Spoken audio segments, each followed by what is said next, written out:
اعوذ باللہ من الشیطان الرجیم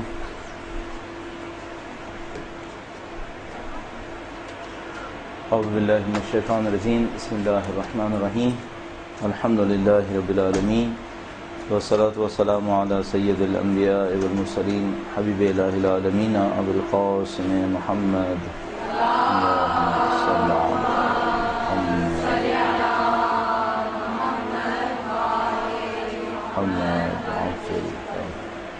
وعلى آله الطيبين الطاهرين سيما بقية الله في الأراضين قال الله تعالى في كتابه الكريم بسم الله الرحمن الرحيم ونريد أن نمن على الذين استضعفوا في الأرض ونجعلهم أئمة ونجعلهم الوارثين.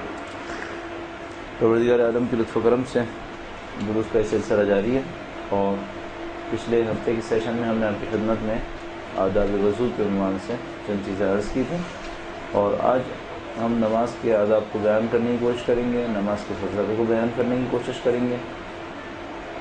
معمولاً روایات کے اندر فلسفے کا لفظ استعمال نہیں ہوتا. معمولاً دو تین الفاظ اصطلاحات کے طور پر استعمال ہوتے ہیں اس چیز کو جس کو ہم فلسفہ نماز کہتے ہیں. یا تو کہتے ہیں علل الصلاۃ، علل یعنی علت کی جمع، نماز کی علتیں کیا ہیں. یا کہتے ہیں آداب الباطنیہ یعنی نماز کے باطنی آداب. ایک نماز کے ظاہری آداب ہیں جو جسم سے مربوط ہیں، یعنی مثلاً اگر کوئی پوچھے رکوع کے ظاہری آداب کیا ہیں تو ہم کہتے ہیں رکوع کے ظاہری آداب یہ ہیں کہ اس کی کمر سیدھی ہو، اس کی گردن سیدھی ہو، سر اسی کی سطح میں قرار پائے، ہاتھ اس نے مثلاً زانوں پہ رکھے ہوئے ہوں. مردوں کے لیے ہم اس طرح سے بیان کر رہے ہوتے ہیں اور ہاتھوں کو اس نے پھیلایا ہوا ہو، دونوں ٹانگوں کے درمیان تھوڑا سا فاصلہ ہو، اس کو ہم ظاہری آداب تعبیر کرتے ہیں. اور ایک ہم کہتے ہیں روایات نے بیان فرمایا آداب الباطنیہ. تو جو کچھ ہم بیان کرتے ہیں جس کو ہم اس وقت فلسفہ نماز تعبیر کرنا چاہ رہے ہیں ان لیکچرز کے ٹائٹل کے عنوان سے، اس کو روایات علل الصلاۃ یا آداب الباطنیہ تعبیر کرتے ہیں. ایک اور اصطلاح بھی استعمال ہوتی ہے جس کو اسرار الصلاۃ کہتے ہیں، نماز کے راز اسرار الصلاۃ بھی کہتے ہیں، جیسے کہ امام خمینی کی کتاب اسرار الصلاۃ موجود ہے. اسی طریقے سے مختلف کتابیں اس موضوع کے اوپر لکھی جاتی رہی ہیں. ایک روایت آپ کی خدمت میں عرض کرتے ہیں پہلے نماز کے حوالے سے اور اس کے بعد اس کو گفتگو کو شروع کرتے ہیں. آداب الصلاۃ کتاب میزان الحکمہ میں، یہ میرے ہاتھ میں عربی ہے، آپ اردو میں اگر دیکھنا چاہیں گے تو آپ کو نماز کے چیپٹر میں ملنا چاہیے، نماز یا عبادات کے چیپٹر میں. سوری میزان الحکمہ جس کا اردو ترجمہ بھی ہو چکا ہے. کتاب چیپٹر کا نام ہے آداب الصلاۃ اور اس کے اندر روایت بیان فرمایا ہے. روایت اللہ کے رسول سے ارشاد فرماتے ہیں اللہم صل علی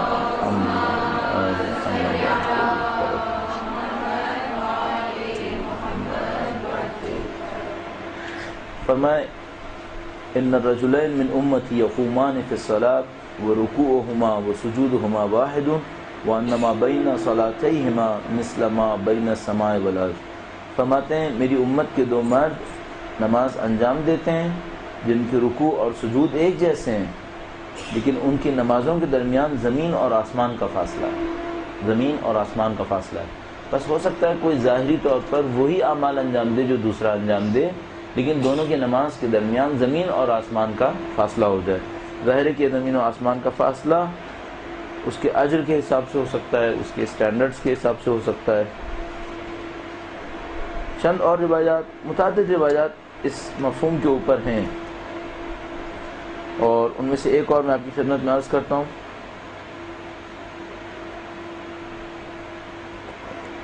اس سے پہلے یہ بھی عرض کرتا چلوں کہ بہت ساری روایات ہیں جنہوں نے نماز کو بیان کیا ہے کہ کچھ نماز پڑھنے والے ایسے ہیں جن کی نماز کپڑے کی طرح لپیٹ کر ان کے منہ پر مار دی جاتی ہے.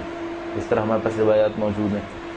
بہت ساری ایسی روایات ہیں، یعنی 1 سے زیادہ 10 سے زیادہ روایات شاید، اور خضوع اور خشوع کے اوپر بہت زیادہ تاکید ہونے والی روایات ہمارے پاس موجود ہیں. ایک روایت میں آپ کی خدمت میں عرض کرتا چلوں جو اس مطلب کو منتقل کر رہی ہوں.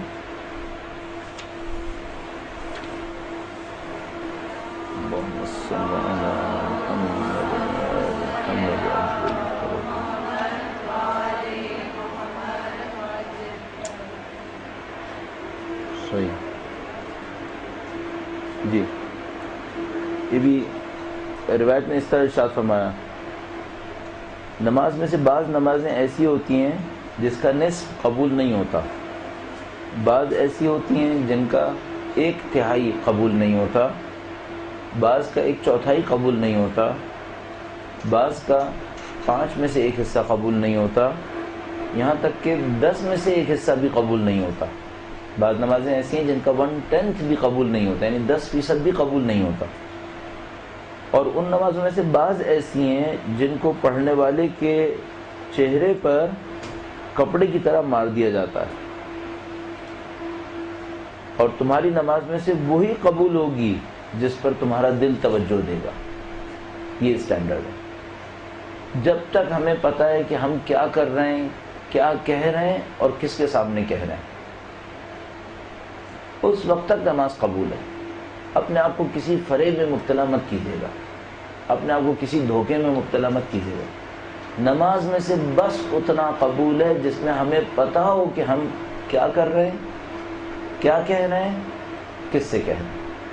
اگر آپ نے ان 3 پوائنٹس کو پکڑ لیا اور آپ نے اپنی نماز میں صرف ان 3 پوائنٹس کے اوپر غور کرنا شروع کر دیا، آپ کی نماز امپروو ہو جائے گی، آپ کی نماز کہیں سے کہیں پہنچ جائے گی۔ مثلا اس روایت کو بھی دیکھیے گا، جو شخص 2 رکعت نماز پڑھے اور ان نمازوں میں دنیا کے امور سے کوئی چیز اس کے ذہن میں نہ آئے تو اللہ اس کے تمام گناہوں کو معاف کر دے گا۔ صرف 2 رکعت نماز۔ اگر کوئی شخص 2 رکعت نماز پڑھے اور ان 2 رکعت نمازوں میں دنیا کے امور میں سے کوئی چیز اس کے ذہن میں نہ آئے تو خدا اس کے تمام گناہوں کو معاف کر دے گا۔ ایک روایت موجود ہے ہمارے پاس، روایت میں فرمایا کہ اللہ کے رسول کو 2 بہت بڑے اونٹ کسی نے ہدیہ کیے، فرمایا کہ یہ ان میں سے ایک اونٹ اس کو دوں گا جو اپنی 2 رکعت نماز میں دنیا کے بارے میں نہ سوچے۔ فرمایا کوئی شخص اللہ کے رسول کے پاس نہیں آیا سوائے امیر المومنین کے، جن کو دونوں اونٹ دے دیے۔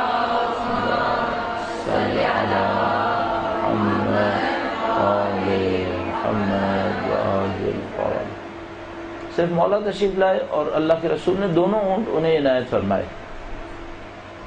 اس اعتبار سے ہم سمجھ سکتے ہیں ان روایات کو دیکھتے ہوئے کہ اصل نماز کیا ہے۔ ایک روایت اور اس سلسلے میں عرض کرتا ہوں، اللہ کے رسول نے حضرت ابو ذر سے ارشاد فرمایا کہ وہ 2 رکعت چھوٹی سی نماز مقتصدتان، فرمایا رکعتان مقتصدتان، یعنی 2 رکعت نماز جو بہت اختصار کے ساتھ پڑھی گئی ہو۔ مختصر میں دال ہے، یعنی اقتصاد کے ساتھ۔ اقتصاد کا مطلب عربی میں لیا جاتا ہے کہ اس میں بہت آپ نے کم اندازے میں کیا ہے۔ 2 رکعت جو کم مدت کی ہے، فی تفکر، جو تفکر کے ساتھ ہے، خیر من قیام لیلۃ، پوری رات کی ان نمازوں سے بہتر ہے، والقلب لاہن، جس میں دل کھیل رہا ہے۔ صحیح، 2 رکعت نماز مختصر سی جو اللہ کی طرف توجہ دے کر پڑھی جائے، اس پوری رات کی نماز اور عبادت سے بہتر ہے جس میں دل کھیلتا رہے، جس میں دل کی توجہ اللہ کی طرف نہیں ہے۔ اچھا، اب اس سلسلے میں اگر آپ کوئی کتاب پڑھنا چاہیں تو بہت اچھی کتاب، جو میرا اپنے خیال ہے ہر طالب علم طالبہ کو سب سے پہلی کتابوں میں سے جو کتاب پڑھنی چاہیے وہ آیت اللہ شہید دستغیب کی صلاۃ الخاشعین، یعنی خاشعین کی نماز ہے۔ اور میں آپ سے عرض کروں گا یہ کتاب ایسی ہے کہ آپ اپنے اگر زندگی میں اتنی پابندی کر سکیں کہ ہر سال 1 دفعہ ضرور پڑھیں، اسے ہر سال 1 دفعہ ضرور پڑھیں۔ اس کی وجہ یہ ہے کہ ہم لوگ بھول جاتے ہیں کہ ہماری نماز کیسی ہونی چاہیے۔ کاش ہمیں یہ جملہ یاد رہے کہ جس نماز میں توجہ نہیں ہوگی اتنا حصہ نماز کا قبول نہیں ہوگا۔ تو ہم دیکھیں گے کہ بعض اوقات ہماری 2 رکعت نماز میں سے شاید ہی کوئی حصہ قبول ہو رہا ہو، کیونکہ توجہ ہے ہی نہیں۔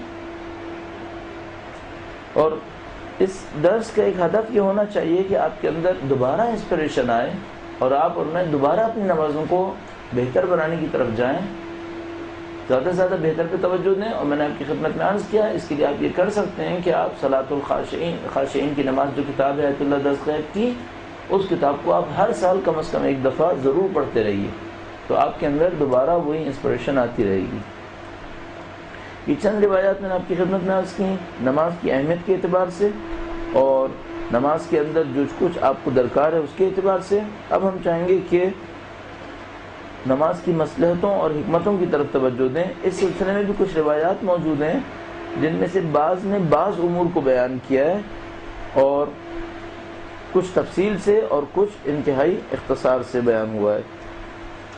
ایک روایت جو ایک عام ایک جنرلائز معیار دیتی ہے، یعنی جو تمام نمازوں کے لیے معیار دے رہی ہے، وہ روایت آپ کی خدمت میں عرض کرتا ہوں۔ مولا چھٹے امام سے درود بھیجے گا محمد و آل محمد۔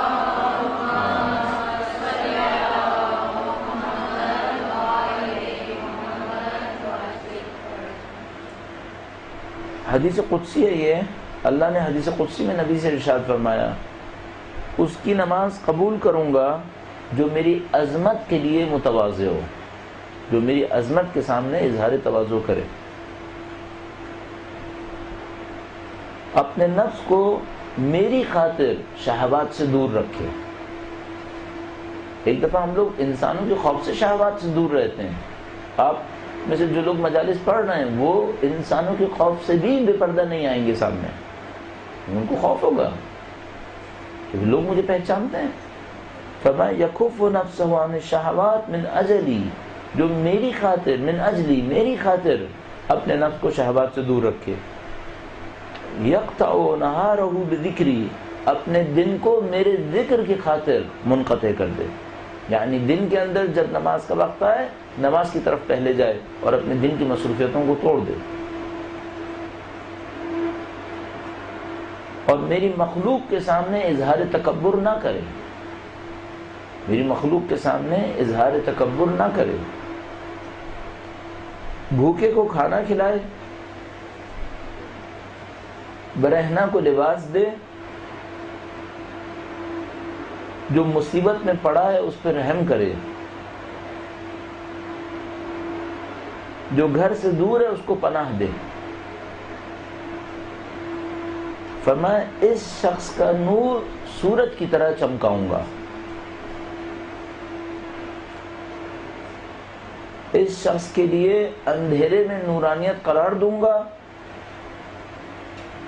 اور جہالت کے موقع پر اس کو علم عنایت کروں گا۔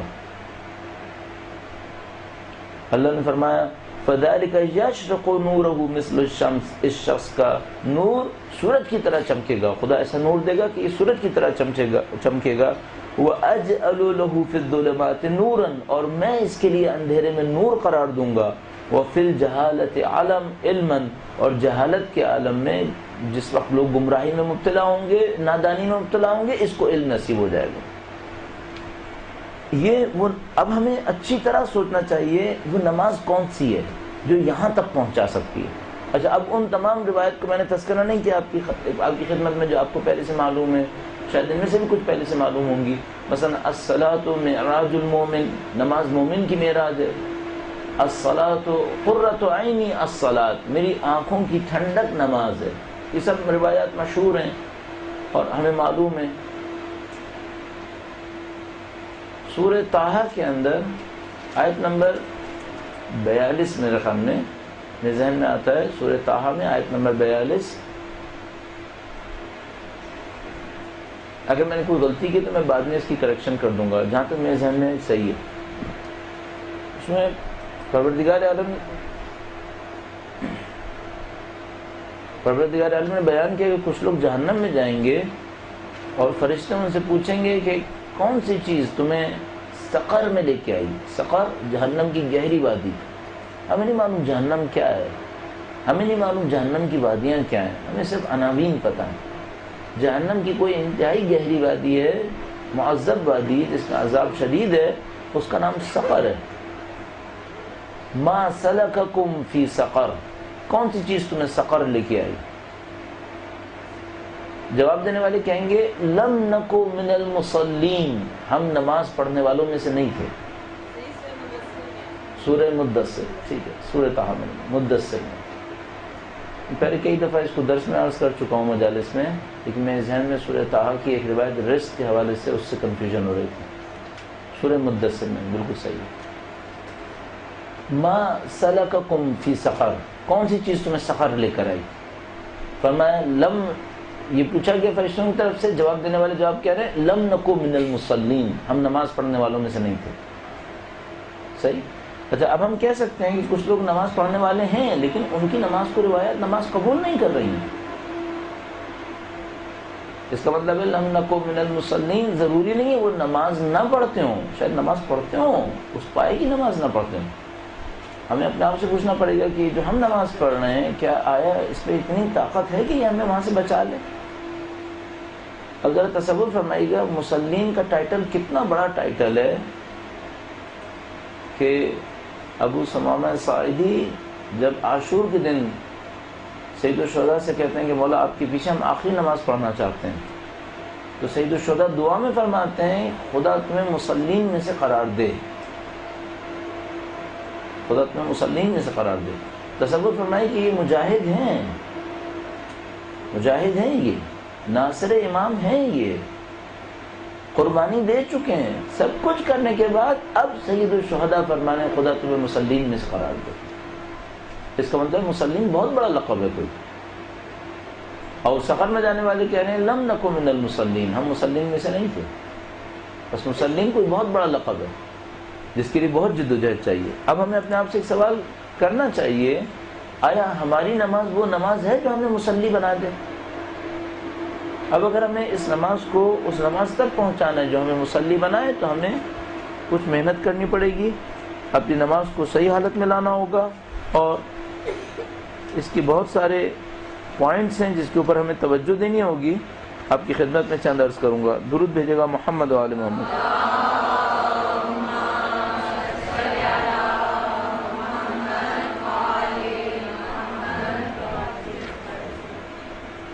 ایک بار پھر درود بھیجے گا محمد و آل محمد۔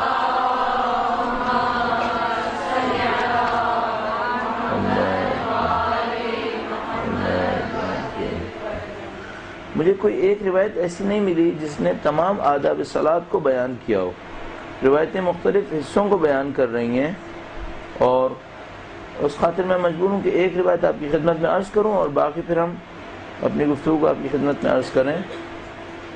ہم نے ایک بڑا ادب آپ کی خدمت میں ایک جملہ عرض کیا کہ اس کو یہ پتا ہو کہ وہ کیا کہہ رہا ہے، کس سے کہہ رہا ہے، کیا کر رہا ہے، یہ آپ کے ذہن میں مسلسل آنا چاہیے۔ اس کے بعد ایک جملہ آپ کی خدمت میں عرض ہوا روایت میں سے کہ فرمایا جس نے دنیا کے امور کو نہ سوچا ہو 2 رکعت نماز میں تو اس کے گناہ بخش دیے جائیں گے۔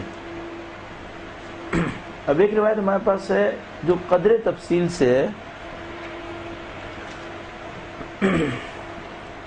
یہ روایت حضرت جابر بن عبداللہ انصاری سے ہے ظاہراً۔ معمولاً جب جابر تنہا لکھا ہو تو معمولاً مراد جابر بن عبداللہ انصاری ہونا چاہیے، اس روایت میں صرف ان جابر لکھا ہے تو معمولاً مراد وہی ہونا چاہیے۔ البتہ یہ میں عرض کرتا چلوں برسبیل تذکرہ صرف روایت کی شناخت کے اعتبار سے جابر کا مطلب ہڈی جوڑنے والا ہے، صحیح، بس یہ کوئی بھی شخص ہو سکتا ہے۔ اگر جابر لقب کے طور پہ استعمال ہو رہا ہو تو جابر کا مطلب ہڈی جوڑنے والا ہوتا ہے، یہ کوئی بھی شخص ہو سکتا ہے۔ لیکن جب اللہ کے رسول کے زمانے میں مطلق جابر استعمال ہوتا تھا تو معمولاً روایت میں جو استعمال ہوتا ہے معمولاً مراد حضرت جابر بن عبداللہ انصاری۔ میں نے عرض کیا اگر مثال کے طور پر آپ کو ائمہ کی کوئی روایت ملے اور اس میں کہیں جابر کا لفظ آئے تو ظاہر ہے اس جابر سے مراد کوئی بھی شخص ہو سکتا ہے، ضروری نہیں ہے کہ وہ اہل بیت کا ماننے والا بھی ہو، ہڈی جوڑنے والا کوئی بھی شخص۔ جیسا کہ ہمارے پاس ایک روایت ہے جو اردو میں صحیفہ سجادیہ میں نہیں ہے، لیکن اگر ایک صحیفہ سجادیہ کاملہ اس کے اندر ہے اور اس میں ایک جابر کا واقعہ ذکر ہوا ہے، حضرت ابو حمزہ سماری کے واقعے کے اندر کہتے ہیں حضرت جابر کنت مولانا امیر المؤمنین فرآ رجلا قائما یصلی، میں مولا امیر المؤمنین کے ساتھ تھا تو میں نے ایک شخص کو نماز پڑھتے دیکھا، بس انہوں نے ایک شخص کو نماز پڑھتے دیکھا، فقال له، اس شخص سے پوچھا یا هذا اتعرف تعبیل الصلاۃ، اے شخص کیا تجھے نماز کی تعبیل پتہ ہے؟ فقال یا مولائی وهل للصلاۃ تعبیل غیر العبادہ، تو اس نے کہا کہ اے مولا کیا نماز کی تعویل عبادت کے سوا کچھ اور ہے؟ فقال ای والذی بعث محمد بالنبوہ، ہاں اللہ کی قسم جس نے نبی کو نبی بنا کر بھیجا، اس کی تعویل ہے۔ اس کے بعد مولا نے 7 تکبیروں کی تعویل بتائی ہے کہ جو 7 تکبیرات مستحب ہیں اس کی تعویل بتائیے۔ یہ آپ روایت کو وہاں دیکھ لیجیے گا، یہ تعویل غیر معمولی ہے اور کافی طولانی ہے، اور معمولاً چونکہ ہم لوگ 7 تکبیریں نہیں کہتے لہٰذا میں اس تعویل کو یہاں پہ تذکرہ نہیں کر رہا، اس میں کافی وقت لگے گا۔ کم از کم کیا ہے؟ کم از کم سے شروع کرتے ہیں، ٹھیک ہے؟ ہم نے آپ کی خدمت میں وضو کی تعویل عرض کی تھی۔ ایک اپنے آپ سے سوال کیجیے گا، میں بھی اپنے آپ سے سوال کروں، گزشتہ ایک ہفتے میں کتنی دفعہ وضو کرتے وقت یہ تعویل سوچی تھی؟ اگر نہیں سوچی پھر اگلے ہفتے اس نماز کے بارے میں سوچیں گے آپ؟ پھر کیا فائدہ ہوا؟ آیا ہم لوگ صرف علم کا بوجھ بڑھانے کے لیے آئے یہاں پر؟ ظاہر ہے کہ ایسا نہیں ہے، ہم علم کا بوجھ نہیں بڑھانا چاہتے، یہ علم ہمارے لیے سوال ہے۔ آپ سب کو اچھی طرح پتہ ہے ہم لوگ تمام تر چیزیں جاننے کے ساتھ ساتھ اپنے سوال کو بھی بڑھا رہے ہیں۔ یہ سب قیامت کے دن ہم سے سوال ہوگا، جن لوگوں کو نہیں معلوم، تمہیں معلوم تھا تم نے کیا کیا؟ تو آپ تصور نہ فرمائیے کہ ہم لوگ یہاں پر صرف علم کا بوجھ بڑھانے اور علم کے نقل و انتقال کے لیے یہاں پر موجود ہیں۔ یہ ہمارا کام یہ ہونا چاہیے کہ ہم اس علم کے اوپر عمل کریں، اپنی زندگی کے اندر کوئی بہتری لے کر آئیں، اپنی اولاد کے لیے، اپنی اگلی نسلوں کے لیے، اس دنیا کے لیے کوئی پیغام ہو ہمارے پاس۔ اہل بیت کا پیغام ایک رسالت ہے، ایک ذمہ داری ہے۔ ایسا نہ ہو کہ ہم لوگ اس کو بدقسمتی سے مثال کے طور پر اپنی شخصیت کی تعظیم کے لیے استعمال کروں کہ اس سے ہمیں احترام مل جائے گا۔ نہیں، ہمیں احترام نہیں ملنا تھا، ہمیں اس کے نتیجے میں کچھ کام کرنا تھا۔ لہٰذا آپ ہرگز ایسا نہ ہونے دیجیے گا، میں بھی اپنے نفس کے ساتھ نہ ہونے دوں کہ ایسا نہ ہو کہ ہم صرف علم کا نقل و انتقال کرتے رہیں۔ نہیں، ہمیں عمل کی دنیا میں آنا ہے۔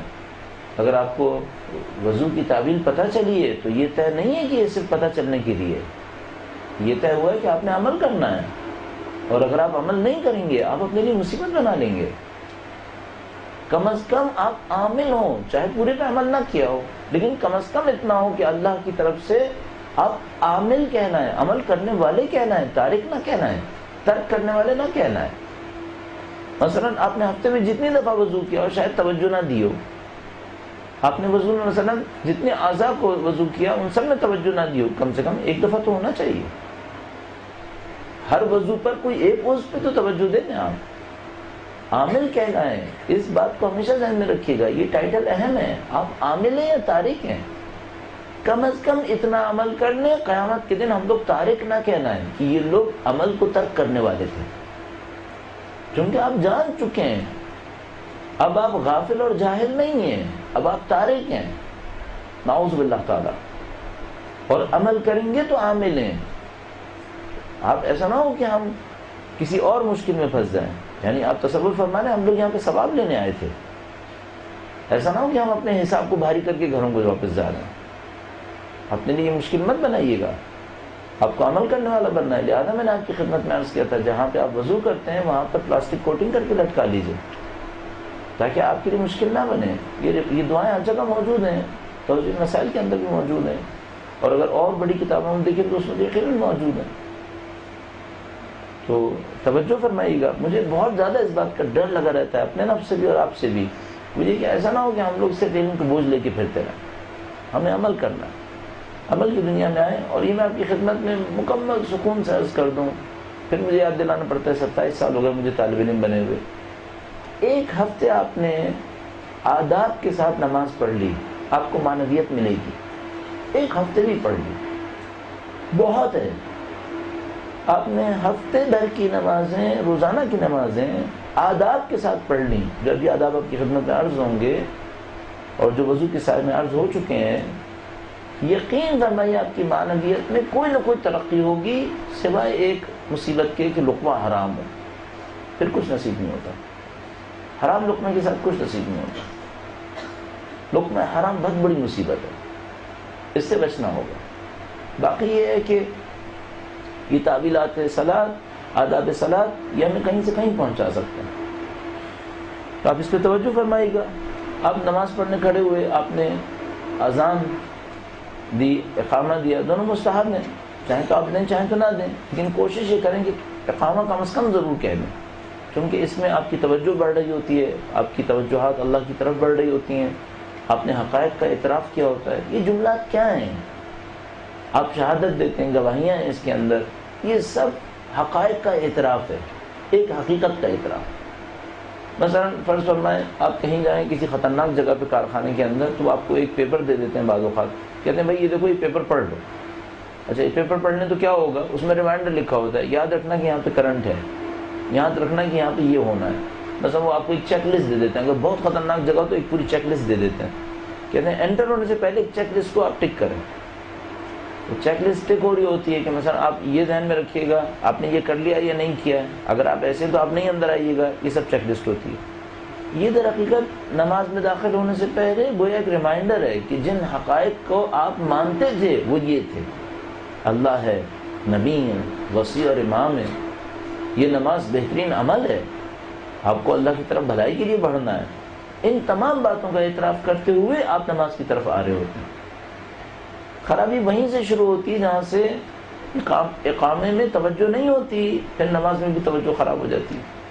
اور میں نے آپ کی خدمت میں پچھلے ہفتے اصولی طور پر ایک قانون عرض کیا تھا، 2 نمازوں کے درمیان وقت اچھا گزرے نماز اچھی ہوگی، 2 نمازوں کے درمیان گناہ ہوتے چلے جائیں پھر نماز اچھی نہیں ہوگی، پھر نماز میں مشکل ہوگی. لہٰذا اگر آپ کو نماز میں مشکل پیش آ رہی ہے تو اپنے آپ سے پوچھے گا میں نے کون سا گناہ کیے ہیں پیچھے، ان کی استغفار کیوں نہیں چل رہی. نماز آپ نے اقامہ کہہ لی، اب کچھ آداب ہیں، یہ جو 7 تکبیرات ہیں یہ اس وقت کی ہیں. جب آپ نے اقامہ کہہ دیا ختم ہو گئے، اب 7 تکبیرات ہیں. آپ یہاں پر چاہے ایک تکبیر کہیں، 2 رکعت نماز مختصر فکر کے ساتھ پوری رات کی نمازوں سے بہتر ہے. آپ ایک تکبیر کہیں لیکن اس تکبیر کو فکر اور شعور کے ساتھ کہیں، اور اس تکبیر سے پہلے 2 کام اور کر لیں.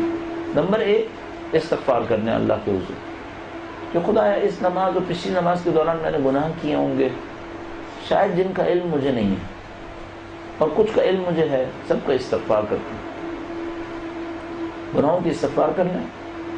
اور حضرت اللہ بہجت نے لکھا تھا، میں نے پچھلے ہفتے شاید آپ کی خدمت میں عرض کیا کہ انہوں نے فرمایا کہ حجت خدا سے نماز میں نصرت طلب کریں کہ مولا میری نماز اچھی نماز ہو جائے.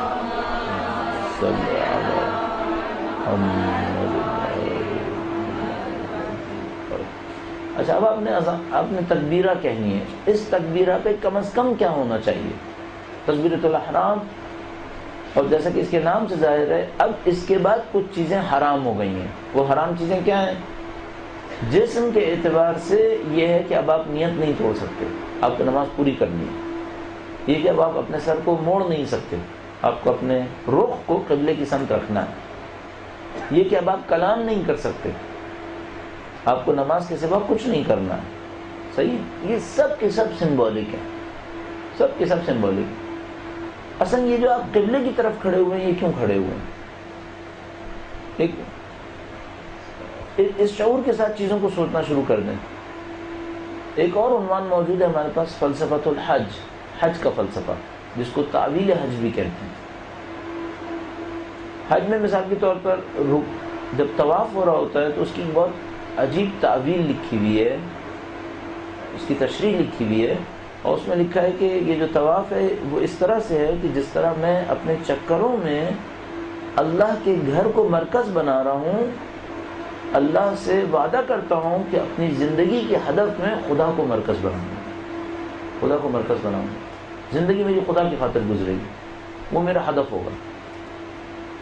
بس 7 چکر لگاتا ہے اپنی زندگی کے 7 ادوار کو دیکھتے ہوئے، اور کہتا ہے کہ ہر چکر میں مرکز خدا ہے، خدا کا حکم مرکز بنے گا، خدا کا ہدف میرے ہدف بنے گا. اس طریقے سے تکبیرہ کے اندر بھی ہے، یہ سب سمبولک ہے. یہ کہ میں قبلے کی سمت کھڑا ہوں، کیا مطلب ہے اس کا؟ یعنی میری زندگی کی اصلی ڈائریکشن خدا ہے، جو معین کرے کہ مجھے کیا کرنا ہے وہ خدا ہے. یہ کہ اب مجھ پر کچھ حرام ہے، میں اپنے رخ کو موڑ نہیں سکتا، اس کا مطلب کیا ہو سکتا ہے؟ اس کا مطلب یہ کہ اب میں اپنی توجہات کو خدا کی طرف رکھوں گا، اور میرے لیے حرام ہے کہ میں اپنے ذہن کے اندر اور چیزیں سوچوں.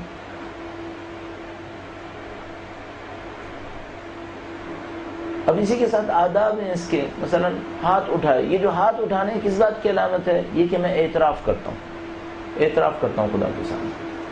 جس طرح ایک انسان ہاتھ اٹھاتا ہے اور کہتا ہے میں سرنڈر ہوں میں تسلیم، تو ہم ہاتھ اٹھا کے کہتے ہیں خدایا اعتراف کرتے ہیں ہم تیرے بندے ہیں، ہم تیرے سامنے تسلیم. درود بھیجے گا محمد و آل محمد.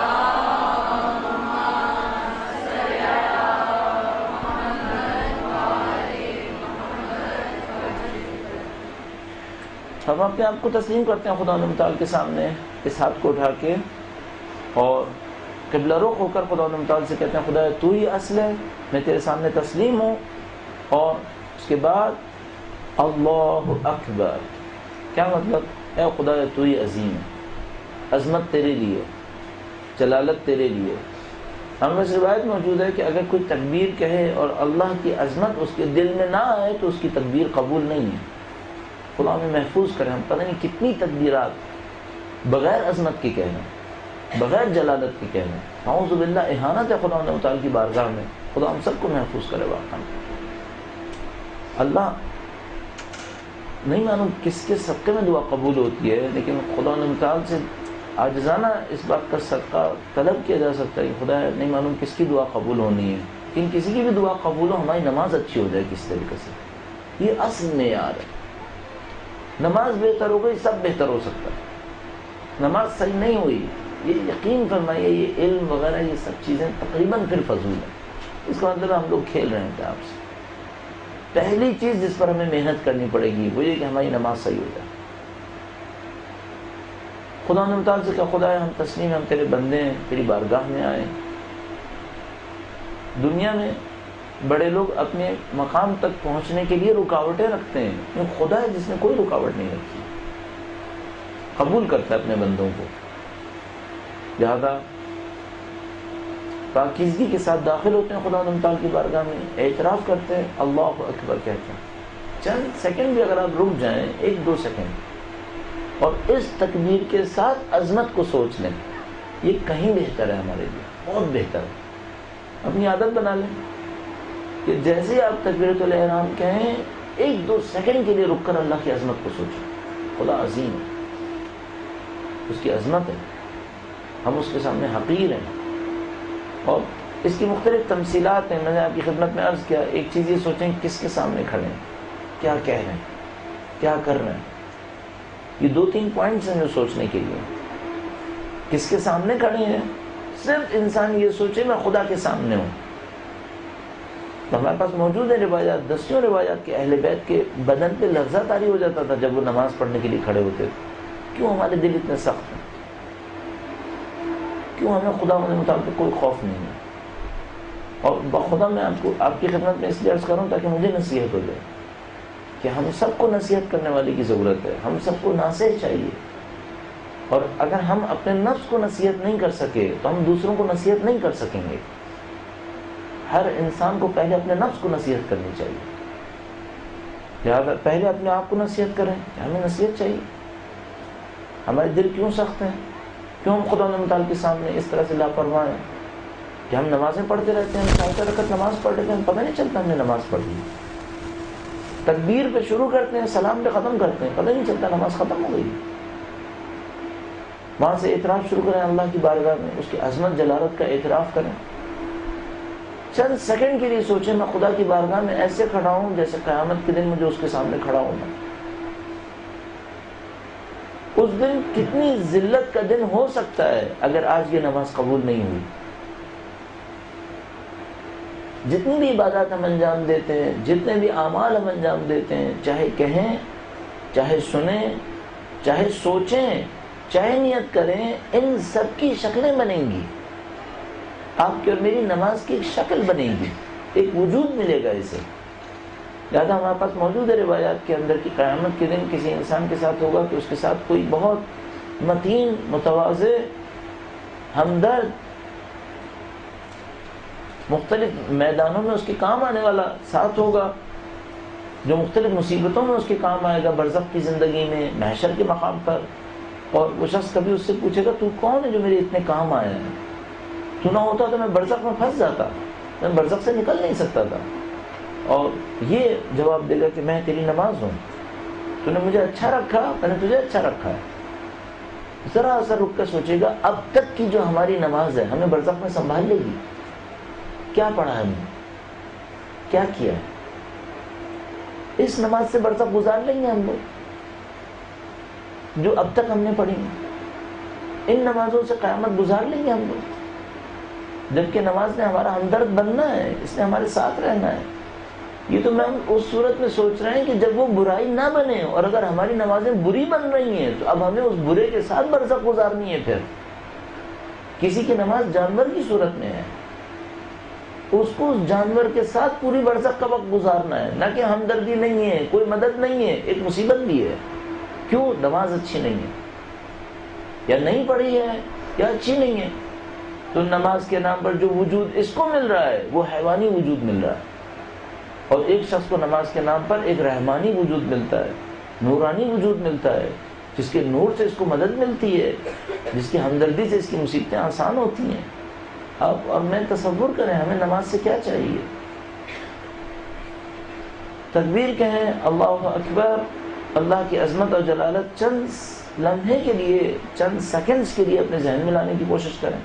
یوں سوچیں جیسے خداوند تعالیٰ کی بارگاہ میں اس کے بندے ہیں ہم لوگ، کل اس کے سامنے کھڑے ہو کے حساب دینا ہے۔ یہ حساب دینے والا اگر حساب میں سختی کرے گا ہم جواب نہیں دے سکیں گے۔ آج کیوں نہیں سوچتے اپنے قیام نماز کے دوران کہ یہ ایسے کھڑے ہوئے ہیں جیسے کل اس کی بارگاہ میں کھڑے ہوئے ہیں، متواضع، خاشع، خداوند تعالیٰ کے سامنے ایسے کھڑے ہوں جیسے بندہ محشر میں، میدان حشر میں اس کے سامنے کھڑا ہے۔ تو توجہات کچھ اور ہونی چاہیے، انسان کے جسم کے اوپر سکون ہونا چاہیے، انسان کو خضوع اور خشوع کے ساتھ کھڑا ہونا چاہیے۔ جو بھی خضوع اور خشوع آپ کو سمجھ میں آتا ہے اس کا اظہار ہونا چاہیے ہمیں خداوند تعالیٰ کے سامنے۔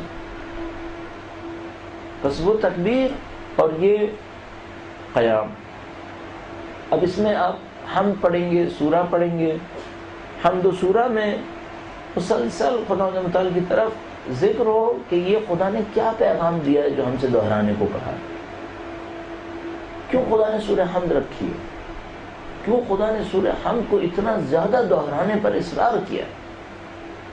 کچھ تو ہے اس کے اندر جو انبیاء، اولیاء، اوصیاء، عرفاء یہ سب کے سب سورہ حمد اتنی کثرت سے پڑھتے ہیں، کیوں پڑھتے ہیں؟ مثلا اگر صرف ایک جملے کے اوپر توجہ فرما دیں، ایاک نعبد و ایاک نستعین، تیری بندگی کرتے ہیں، تیرے ہم محتاج ہیں، تجھ سے مدد مانگتے ہیں۔ جملہ دنیا ہونا چاہیے، اہدنا الصراط المستقیم، خدا اس صراط مستقیم پر ہمیں جاری و ساری فرما۔ ان سب کو سوچتے رہیے۔ اس کا بہترین ابتدائی راستہ یہ ہے کہ ترجمہ سوچ لیں۔ جب آپ کہیں بسم اللہ الرحمن الرحیم الحمدللہ رب العالمین، ترجمہ سوچتے چل جائیے۔ اس کے بعد اگلا مرحلہ یہ آئے گا کہ ان کے مفاہیم کو سوچیے۔ وہ رب العالمین ہے۔ اگر کمائی، نوکری کی وجہ سے مشغول ہیں اتنا کہ دماغ کہیں اور جا رہا ہے تو اپنے آپ سے پوچھے گا رب العالمین تو یہ ہے، اس کو کیوں سوچ رہا ہوں؟ بھئی اگر دکان کا خیال آ رہا ہے، کام کا خیال آ رہا ہے، پیسے کا خیال آ رہا ہے، رب العالمین یہاں کھڑا ہے، میں خدا کے سامنے کھڑا ہوں جو رب العالمین ہے۔ اب باقی کون ہے؟ پھر باقی کی حیثیت تو اس کے مقابلے میں آ جائے تو ہے ہی نہیں، کچھ وسیلہ بھی نہیں ہے اصلا، اس کے مقابلے میں کچھ بھی نہیں ہے۔ پھر تو رب العالمین یہ ہے، میں کوئی اور کیوں سوچوں؟ اصل دنیا کی کسی بھی مشکل کی خاطر اگر ذہن نماز میں ملتفت ہو رہا ہے، کہیں اور جا رہا ہے، اپنے آپ سے پوچھے گا اس مشکل کو حل کون کرے گا؟ اسی خدا نے کرنا ہے نا، کہیں اور سوچنے سے کیا ملے گا؟ آپ پر ہمارا ذہن ظاہر شیطانوں میں بہکاتا ہے، ہمارے ذہن میں دنیا کی چیزیں آتی ہیں۔ مثلا آپ کے ذہن میں مدرسے کی کوئی چیز آ رہی ہے، اپنے آپ سے کہے گا علم خدا نے دینا ہے، کہیں اور سے نہیں آنا ہے۔ اگر نماز ہی خدا کی طرف نہیں پڑھی تو پھر کون سا علم مجھے دین کا راستہ دے گا؟ کسی علم نہیں دینا۔ اس نماز سے بڑھ کر کچھ نہیں ہے، لہذا حی علی خیر العمل ہے، یہ ہے خیر العمل، باقی سب اس کے مقابلے میں ختم ہے۔ لہذا دنیا کی کوئی مشکل ہو، آخرت کی کوئی مشکل ہو، اپنے آپ توجہ کو اس بات پہ رکھیے گا خدا یہ ہے، یہ دینے والا ہے۔ لہذا کوئی مشکل اس قابل نہیں ہے کہ میں نماز میں اس کے بارے میں سوچوں۔ کوئی بیمار ہے، کوئی صحت مند ہے، کوئی پریشانی ہے، اب ہم لوگ کیسے ہیں؟ ہم لوگ ہی کہتے ہیں پریشانی کی وجہ سے نماز میں توجہ نہیں رہتی. ارے بھائی ان پریشانیوں کا حل کس کے پاس ہے؟ خدا کے علاوہ کسی اور کے پاس ہے. تو نماز میں توجہ کیوں کہیں اور جا رہی ہے؟ پھر اس کا مطلب حقیقت میں اگر میں آپ کی خدمت میں عرض کروں یہ شرک ہے. اگر میری توجہ نماز میں کہیں اور جا رہی ہے اس کی صرف ایک مشکل ہے، اس کی وجہ سے میرے اندر کہیں کوئی شرک خفی ہے ابھی. اگر موحد ہوتے، صرف خدا کے ماننے والے ہوتے تو خدا کے سوا کہیں اور کیوں سوچ رہے ہیں؟ پھر کون مشکل حل کر سکتا ہے؟ یہ ہماری اعتقاد اور عقیدے کے اندر باطنی کمزوری ہے جو ہماری نمازوں کو منصرف کرتی ہے، جو ہماری نمازوں کو کمزور کرتی ہے. تعویل اور فلسفے کے بارے میں عرض ہوا، نیت میں کس طرح سے ہے، قیام میں کیا ہے. اب ہر تکبیر پر ایک عظمت کا اعتراف ہونا چاہیے. عادت میں شامل کر لیجئے، جب بھی کہیں اللہ اکبر اپنے ذہن کو اللہ کی عظمت کی طرف لے کر جائیں، چاہے مکالمے کے اندر کہہ رہے ہوں. ہم لوگ مکالمے کے اندر الحمدللہ الحمدللہ بہت کہتے رہتے ہیں، بعض اوقات بڑی شدت کے تلفظ کے ساتھ. کون سوچتا ہے حمد کیا ہے، خدا کیا ہے؟ اپنی عادت بنائیں کہ آپ جب بھی کوئی ذکر کریں اس کے مفہوم کو سوچ کے کریں، بلا وجہ میں ایسے مت کریں. اپنی توجہات کو لے کے جائیں. اور ظاہر ہے میں آپ کی خدمت میں عرض اس لیے کر رہا ہوں کہ مجھے بھی یاد رہے. اللہ اکبر کہیں پھر رکوع میں گئے ہوں. ابھی جو رکوع میں گئے کس بات کی علامت ہے؟ مولانا نے ارشاد فرمایا ثم تعویل مد عنقک فی الرکوع، اور یہ کہ تم رکوع کے اندر اپنی گردن کو جھکائے ہو. تخطر فی نفسک آمنت بک ولو ضربت عنقی، اس کو اپنے ذہن میں لے کر آؤ کہ اے خدا میں تجھ پر ایمان لاتا ہوں چاہے میری گردن کٹ جائے. بس تعویل کیا ہوئی رکوع کی؟ رکوع کی تعویل یہ ہے کہ رکوع کے اندر گردن میں جھکائے کھڑا ہوں، خدا اگر تیرے دین کی راہ میں گردن کٹنی ہے میں گردن کٹانے کو تیار ہوں. میں آپ کی خدمت میں گارنٹی سے عرض کر رہا ہوں اگر آپ اپنی ہر نماز کے اندر مائکرو سیکنڈ کے اندر بھی ان فلسفوں پہ توجہ دے گئے، فریکشن آف سیکنڈ کے اندر آپ نے رکوع کیا سبحان ربی العظیم بحمدہ ایک دفعہ صرف، اور اس ایک دفعہ کے دوران آپ نے ذرا سا سوچ دیا جو گردن جھکی ہوئی ہے اس کا مطلب ہے اس نے کٹنا ہے، آپ کا یہ رکوع قبول ہوتا ہے. ہر عمل جتنی توجہ دیں گے قبول ہوگا، ورنہ ضائع ہو رہا ہے نعوذ باللہ تعالی. خدا ہم سب کو محفوظ کریں انشاءاللہ. ثم تعویل رفع راسک من الرکوع اذا قلت، اور یہ کہ تم نے رکوع سے سر اٹھایا اس کی تعویل یہ ہے جب تم کہتے ہو سمع اللہ لمن حمیدہ. اس کی تعویل کیا ہے؟ الذی اخرجنی من العدم الی الوجود، خدا وہ ہے جس نے مجھے عدم سے وجود نصیب کیا. یہ کہ یوں سر اٹھایا اور کہا سمع اللہ لمن حمیدہ، تو یہ سر اٹھانا کیسا ہے؟ جیسے عدم سے میں خلق ہو گیا، مجھے وجود مل گیا.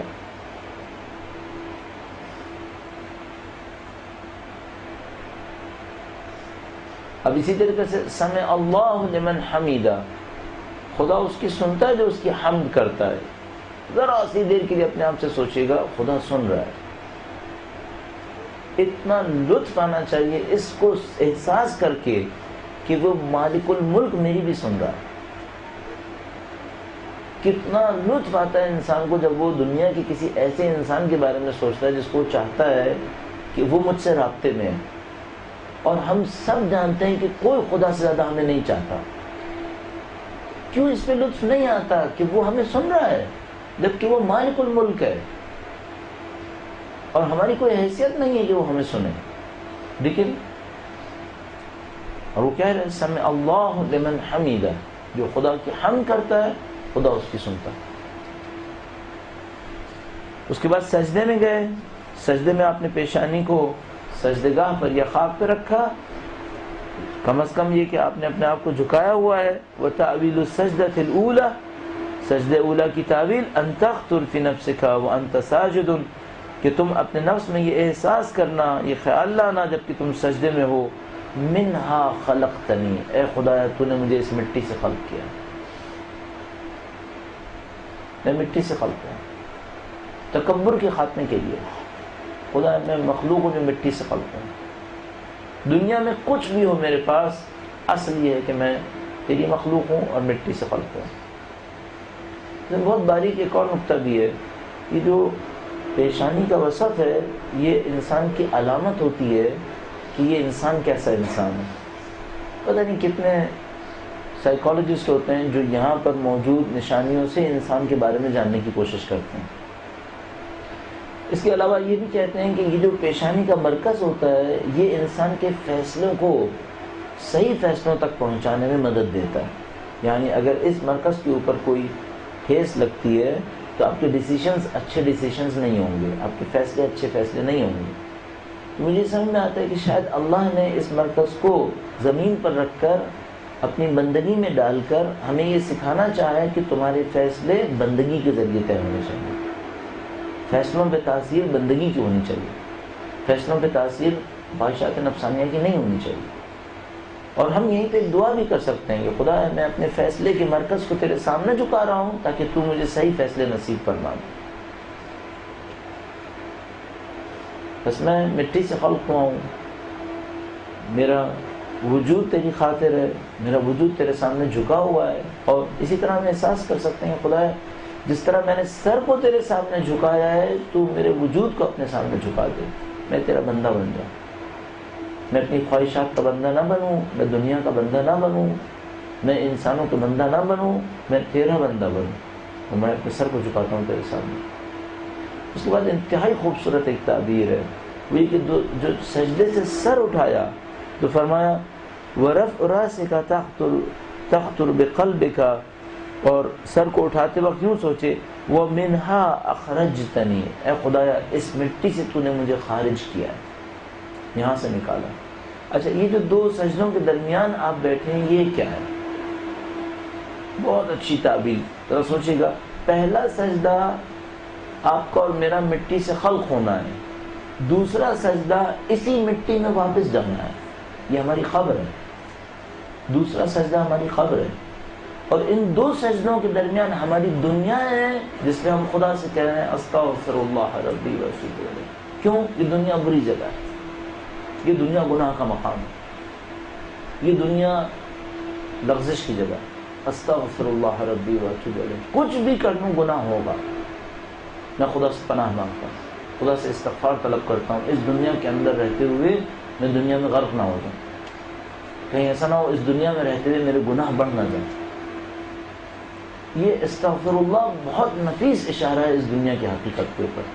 اور ذرا تصور کیجئے گا نماز کے اعمال میں اس سجدے کے دو سجدوں کے درمیان بیٹھنے کی مدت کتنی ہے؟ اتنی سی.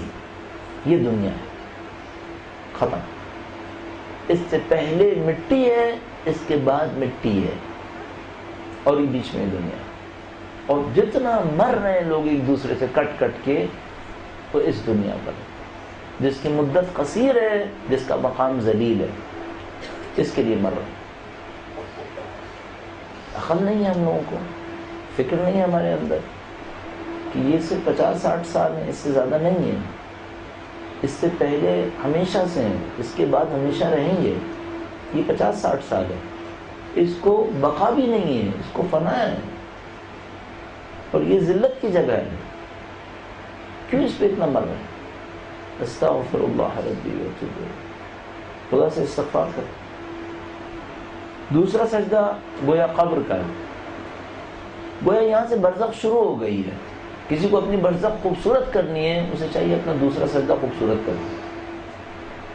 کسی کو اپنی برزخ بنانی ہے اپنے دوسرے سجدے کو صحیح کرے، دوسرے سجدے پہ اہمیت دے. دوسرے سجدے میں معمولاً ذکر ہیں. اگر آپ تصور فرمائیں تو نماز کے آخری سجدے میں اذکار دیے گئے، اور ان اذکار میں متعدد اذکار ہیں جن کی طرف آپ توجہ فرما سکتے ہیں. یا خیر المسئولین رائج ذکر ہے، اس کے اوپر خاص کر توجہ فرمائے گا. مستحب اذکار کو اہمیت دیں، مستحب اذکار سے آپ کی زندگی بننی ہے، معنوی زندگی. اور مثلا اگر آپ قنوت کے اندر مستحب ہے ایک خاص ذکر، مثال کے طور پر کون سا ذکر جو آپ مستحب سمجھ رہے ہیں؟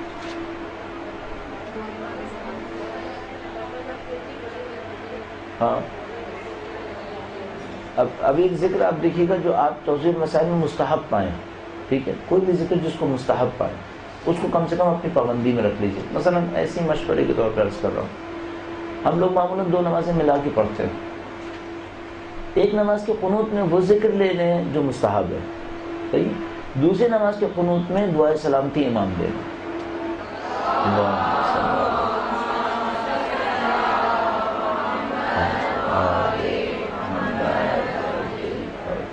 مثلا شاید پہلی نماز کی قنوت میں آپ سب کی مرضی ظاہر ہے، اس میں کوئی وہ تھوڑی ہے، کوئی اصول نہیں ہے یہ. مثلا لا الہ الا اللہ، لا الہ الا هو الحلیم الکریم، یہ ذکر آپ نے پہلی نماز کی قنوت میں لے لیا. اور بھی پڑھ سکتے ہیں، جتنا لمبی کر سکتے ہیں کر سکتے ہیں، کوئی مسئلہ نہیں. اور دوسری نماز میں آپ نے مثال کے طور پر اللہم کل ولیک لے لیا، اس کو آپ نے پڑھ لیا، ٹھیک ہے. اچھا کوشش کریں جس ذکر کو اختیار کریں اس کو کچھ مدت تک پڑھیں، بار بار تبدیل نہ کریں، بار بار تبدیل نہ کریں. ایک ذکر پر دائم رہنا بہت ضروری ہے. اضافہ کر لیں، اس کو ترک نہ کریں. مثلا ایک دن آپ نے قنوت پڑھا، آپ کے پاس ٹائم کم تھا، آپ نے وہی پڑھا لا الہ الا اللہ الحلیم الکریم. اور مثال کے طور پر کسی دن آپ کا دل چاہا کہ نہیں قنوت لمبا ہونا چاہیے، ایک اور ذکر لے لیں، کوئی اور ذکر اس کے ساتھ پڑھ لیں.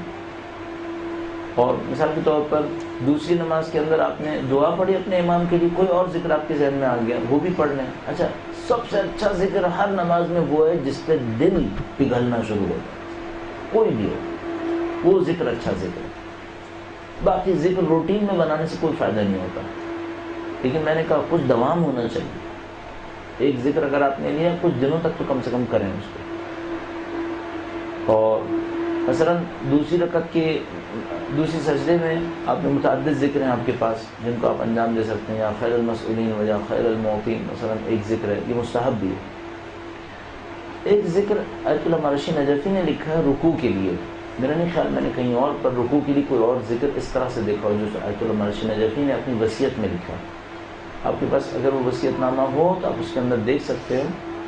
تو اس میں انہوں نے فرمایا کہ ذکر رکوع کرے، یا وہ انہوں نے نماز کے آخری رکوع کے لیے لکھا تھا، نماز کے آخری رکوع کے لیے ذکر رکوع کرے، درود بھیجے وَعَجَّلْ فَرَجَهُمْ، اور اس کے بعد وہ ذکر انہوں نے بیان کیا تھا. اگر میں ذہن میں اس کا قاعدہ میں آپ کی خدمت میں عرض کرتا ہوں. درود بھیجے گا محمد و آل محمد.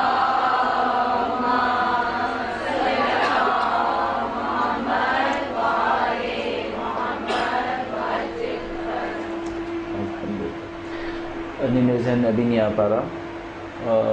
میں کوشش کروں گا اگر آدھے گھنٹے میں کال ہو جائے، ورنہ آپ کے پاس مدرسے کے اندر آیت اللہ مرشی نجفی کا وصیت نامہ چھپا ہوا رکھا ہوا ہے، ٹھیک ہے، اس میں ضرور دیکھ لیجیے گا، اس میں لکھا ہوا ہے وہاں پہ. انہوں نے فرمایا اپنے بیٹے کو شاید نصیحت کی تھی کہ اس ذکر سے زیادہ مجھے کسی اور سے معنویت نصیب نہیں ہوئی، اس سے ذکر سے بہت معنویت نصیب ہوئی، تو اس ذکر کو ضرور دیکھ لیجیے گا. ہم لوگ کیونکہ ایک روٹین میں ذکر پڑھ رہے ہوتے ہیں، تو اگر اس روٹین سے نکل کے وہ ذکر یاد کرنے کی کوشش کریں اس ذکر سے نکل جاتا ہے دماغ سے. جی ہاں کتاب میں اچھا کوئی جا کے گیا، ہاں ٹھیک ہے. بس رکوع کا ایک ذکر بیان ہوا، سجدے کے متعدد ذکر ہے. اور میں نے عرض کیا آپ کی خدمت میں، یہ دوسرا سجدہ ہماری قبر ہے، دوسرا سجدہ ہماری قبر ہے. کسی کو قبر کی نورانیت چاہیے دوسرے سجدے کو صحیح کرے. یہ قبر ہے ہمارا 2 سجدوں کے درمیان بیٹھنا دنیا ہے، دوسرا سجدہ قبر ہے، اس کو صحیح کریں. قبر سے اٹھنے کے بعد کیا ہے؟ برزخ ہے اور حشر ہے. حشر ہے. اب جو حشر میں آئے تو کیا کہے؟ اشہد ان لا الہ الا اللہ، اعتراف کرتا ہے، گواہی دیتا ہے کہ خدایا میں تیرا بندہ ہوں. بس یہ گواہی کون سی گواہی ہے؟ جو ہم نے میدان حشر میں خدا کے سامنے دینی ہے. اگر کوئی چاہتا ہے میدان حشر میں اس کی گواہی اچھی ہو، اسے چاہیے تشہد صحیح پڑھے، اس کا تشہد صحیح ہونا چاہیے، تشہد میں توجہ دے. درود بھیجے گا محمد و آل محمد.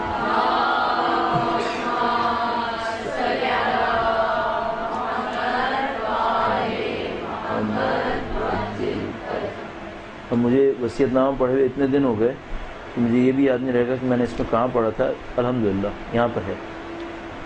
ہاں اس میں لکھا ہے ایک ذکر کے لیے لکھا ہے، ذکر کی ہیڈنگ پہ لکھا ہے میں اسے ہر رکوع خاص طور پر آخری رکعت کے ذکر رکوع کے بعد اس دعا کے پڑھنے پر تاکید وصیت کرتا ہوں. اپنے بیٹے کے لیے کہہ رہے ہیں کہ میں تم کو وصیت کرتا ہوں کہ تم ہر رکوع پہ خاص کر آخری رکعت کے ذکر رکوع کے بعد یہ پڑھنا، اللہم صلی علی محمد و آل محمد وترحم علی اجزنا واغثنا بحقہم یا ارحم الراحمین. عجیب ہے، میں نے کہیں پر یا ارحم الراحمین کے بغیر دیکھا تھا اس کو پہلے. بہرحال اس میں یا ارحم الراحمین لکھا ہے، صحیح ہوگا یقینا. بس یہ کیا ہوا اس کو آپ دیکھ لیجیے گا اس کتاب سے اور آپ دیکھ پائیں گے انشاءاللہ. سوری واجب نماز، بالکل واجب نماز کوئی بھی ذکر کرنا جائز ہے، کوئی بھی ذکر کر سکتے ہیں، ذکر کے عنوان سے کر سکتے ہیں، مستحب کے عنوان سے نہیں کر سکتے جب تک کہ استحباب کا فتویٰ نہ ہو. مثلا جو ہم لا الہ الا هو الحلیم الکریم کہا، اس کا استحباب کا فتویٰ موجود ہے، اس کا مستحب کا فتویٰ موجود ہے. یا خیر المسئولین و یا خیر المعطین، اس کا مستحب کا فتویٰ موجود ہے. ٹھیک ہے، اس کے اوپر مستحب کا فتویٰ نہیں ہے لیکن ہم ذکر کے عنوان سے کر سکتے ہیں. یہ آپ اس کتاب سے دیکھ لیجیے گا. میں اس کو ذکر کو دوبارہ آپ کی خدمت میں عرض کر دیتا ہوں. اللہم صلی علی محمد و آل محمد وترحم علی اجزنا. اس کا مطلب ہے اے خدایا ہماری کمزوری کی خاطر ہم پر رحم کر. عجز کہتے ہیں عاجزی کو، ضعف کو، کمزوری کو. ہم عاجز ہیں تیرے سامنے اے خدایا. وترحم علی اجزنا، اے خدایا ہمارے عجز پر ہم پہ رحم کر. واغثنا بحقہم، اور ہماری نصرت کر اہل بیت نبی کے نام پر، ان کے حق پر. یا ارحم الراحمین. ہاں شاید بورڈ پہ لکھنا ہے اس لحاظ سے اچھا کہ جو لوگ ویڈیو دیکھیں گے ان کو یہ سہولت مل جائے گی.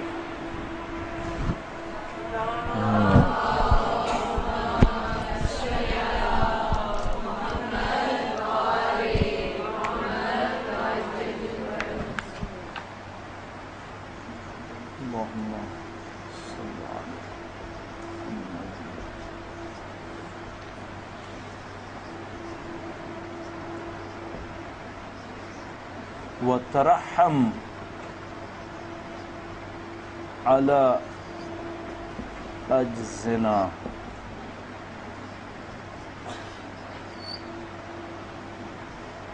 واغثنا.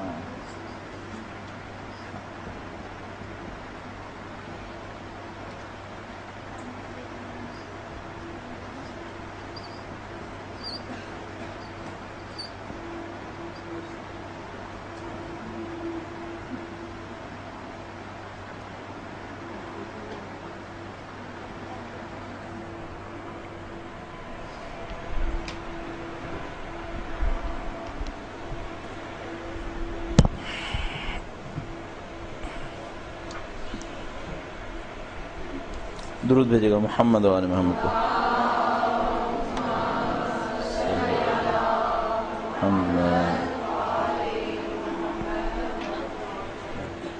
بس دوسرے سجدے کو ہم نے قبر کی عنوان سے مولانا بیان فرمایا اور فرمایا کہ تعویل دوسرے سجدے کی یہ ہے کہ سوچے وَفِيهَا تُعِيدُنِي، اسی مٹی کے اندر تو نے مجھے پلٹانا ہے.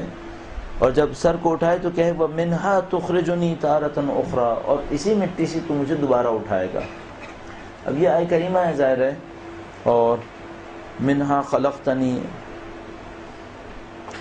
اگر ہم اوپر سے لیں منہا خلقتنی ومنہا، نہیں آیہ کریمہ ذہن میں رکھیے گا سورہ طٰہٰ کی میرے خیال میں، کیوں سورہ طٰہٰ بار بار ذہن میں آ رہی ہے. ابھی میرے ذہن میں نہیں آ رہا کہ وہ کون سی سورہ سے ہے. کبھی موقع ملا تو بعد میں عرض کر دوں گا آپ کی خدمت میں. اصل میں ایک مشکل اینک کی وجہ سے پیش آتی ہے. جن لوگوں کو خدا ایک اینک نصیب کرے ان کی زندگی آسان ہے، ان کو دو اینک نصیب کر دیتا ہے بڑی مشکل بن جاتی ہے. ہاں وہ دو حصے کرنا پڑتے ہیں، اس کے بعد اللہ بہتر کرے گا. فرمایا کہ دوسرے سجدے کو تعبیر کیا دی کہ جیسے قبر کے اندر گئے پھر سر اٹھایا، اور جب سر اٹھایا تو کیا سوچے وَمِنْهَا تُخْرِجُنِي تَارَةً أُخْرَى، اور اسی سے تو مجھے دوبارہ اٹھائے گا. اس کے بعد مولا نے فرمایا یہ جو تم بیٹھتے ہو اور الٹے پاؤں کو نیچے اور سیدھے پاؤں کو اوپر رکھتے ہو. وہ تعویل قعودک علی جانبک الیسری جانبک الایسر ورفع رجلک الیمنی وطرحک علی الیسری، یہ کہ نیچے الٹے پاؤں کو نیچے رکھا ہے، سیدھے پاؤں کو اوپر رکھا ہے. تخطر بقلبک، یوں سوچو اللہم انی اقمت الحق وامت الباطل، اے خدا میں نے حق کو بلند کر دیا اور باطل کو پامال کر دیا. کتنی خوبصورت. یعنی آپ تصور فرمائیں کہ پاؤں کی ایک حرکت پہ بھی مولا کہہ رہے ہیں اس پر بھی تعویل ہے، اس پہ بھی تعویل ہے. لہٰذا ہمارے پاس آداب موجود ہیں روایات کے اندر، اور ایک بہت طولانی روایت ہے جو بیان ہوتی ہے، اور اس کے اندر امام نے، مجھے وہ روایت اس کتاب میں نظر نہیں آئی، لیکن ایک روایت ہے مجھے یاد آتا ہے جس کے اندر اہل بیت نے جسمانی آداب کو بیان کیا ہے، جسمانی آداب کو، کہ جسم کے آداب کیا ہیں، کہ کس حالت میں نماز پڑھی جانی ہے. وہ تعویل و تشہد کا، اور تشہد کی تعویل کیا ہے؟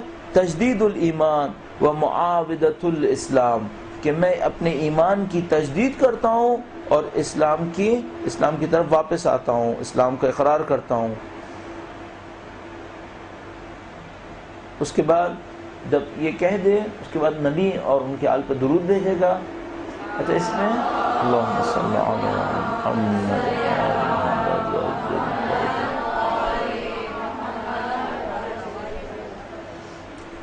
ہم یہ کر سکتے ہیں کہ جب ہم مثلا تشہد پڑھ رہے ہوں تو اپنے ذہن کے اندر اس بات کو سوچیں کہ ہم میدان حشر کے اندر خدا تعالیٰ کے سامنے گواہی دے رہے ہیں، اور جب درود بھیجیں کم از کم اللہ کے نبی اور ان کے اولاد کی قربانیوں کو ایک نظر سوچ لیں، کہ جب نبی کے اوپر درود بھیجا اور ان کی آل پر، تو ذرا سوچیں کہ کیا قربانیاں ہو چکی ہیں. ایسے ہی آسانی کی خاطر آپ کی خدمت میں عرض کر رہا ہوں، ایک دفعہ سوچیں مثلا جب نبی کے نام پر درود بھیجیں تو روضہ نبوی سوچ لیں، اور جب ان کی آل پہ درود بھیجیں تو جنت البقیع سوچیں. کتنی مضمونیت کے ساتھ، اور اہل بیت کے مقامات مقدسہ کو سوچیں. اللہم صل علی محمد. اس کے بعد سلام ہے، اور سلام میں شروع نبی کے نام پر سلام ہے. بہت اچھا موقع ہے کہ یہاں پر سوچے کہ میں اپنے نبی کے ساتھ اپنے عہد کو باقی رکھتے ہوئے ان کی خدمت میں سلام پیش کرتا ہوں. نبی اکرم کی ذات مقدس کی طرف توجہ دیتے ہوئے، اپنے آپ کو نبی کا ماننے والا قرار دیتے ہوئے کہ میں 1400 سال کے بعد بھی اللہ کے نبی کا معتقد اور ان کی ذات گرامی کے اوپر سلام پیش کروں، تاکہ خدا تعالیٰ اس سلام کے بدلے میں مجھے نبی کی بات پر عمل کرنے کی طاقت نصیب فرمائے انشاءاللہ. اس کے بعد امام نے فرمایا کہ اس کے بعد جو تم سلام کرتے ہو السلام علیکہ ورحمۃ اللہ وبرکاتہ، گویا یہ خدا کی طرف سے تم پر رحم ہے اور خدا کی طرف سے تم پر امان ہے، کہ سلامتی ہو تم پر. یعنی گویا خدا کی طرف سے ہے کہ تم سب کو خدا تعالیٰ سلامتی نصیب کرے، امان نصیب کرے، جہنم سے نجات نصیب فرمائے.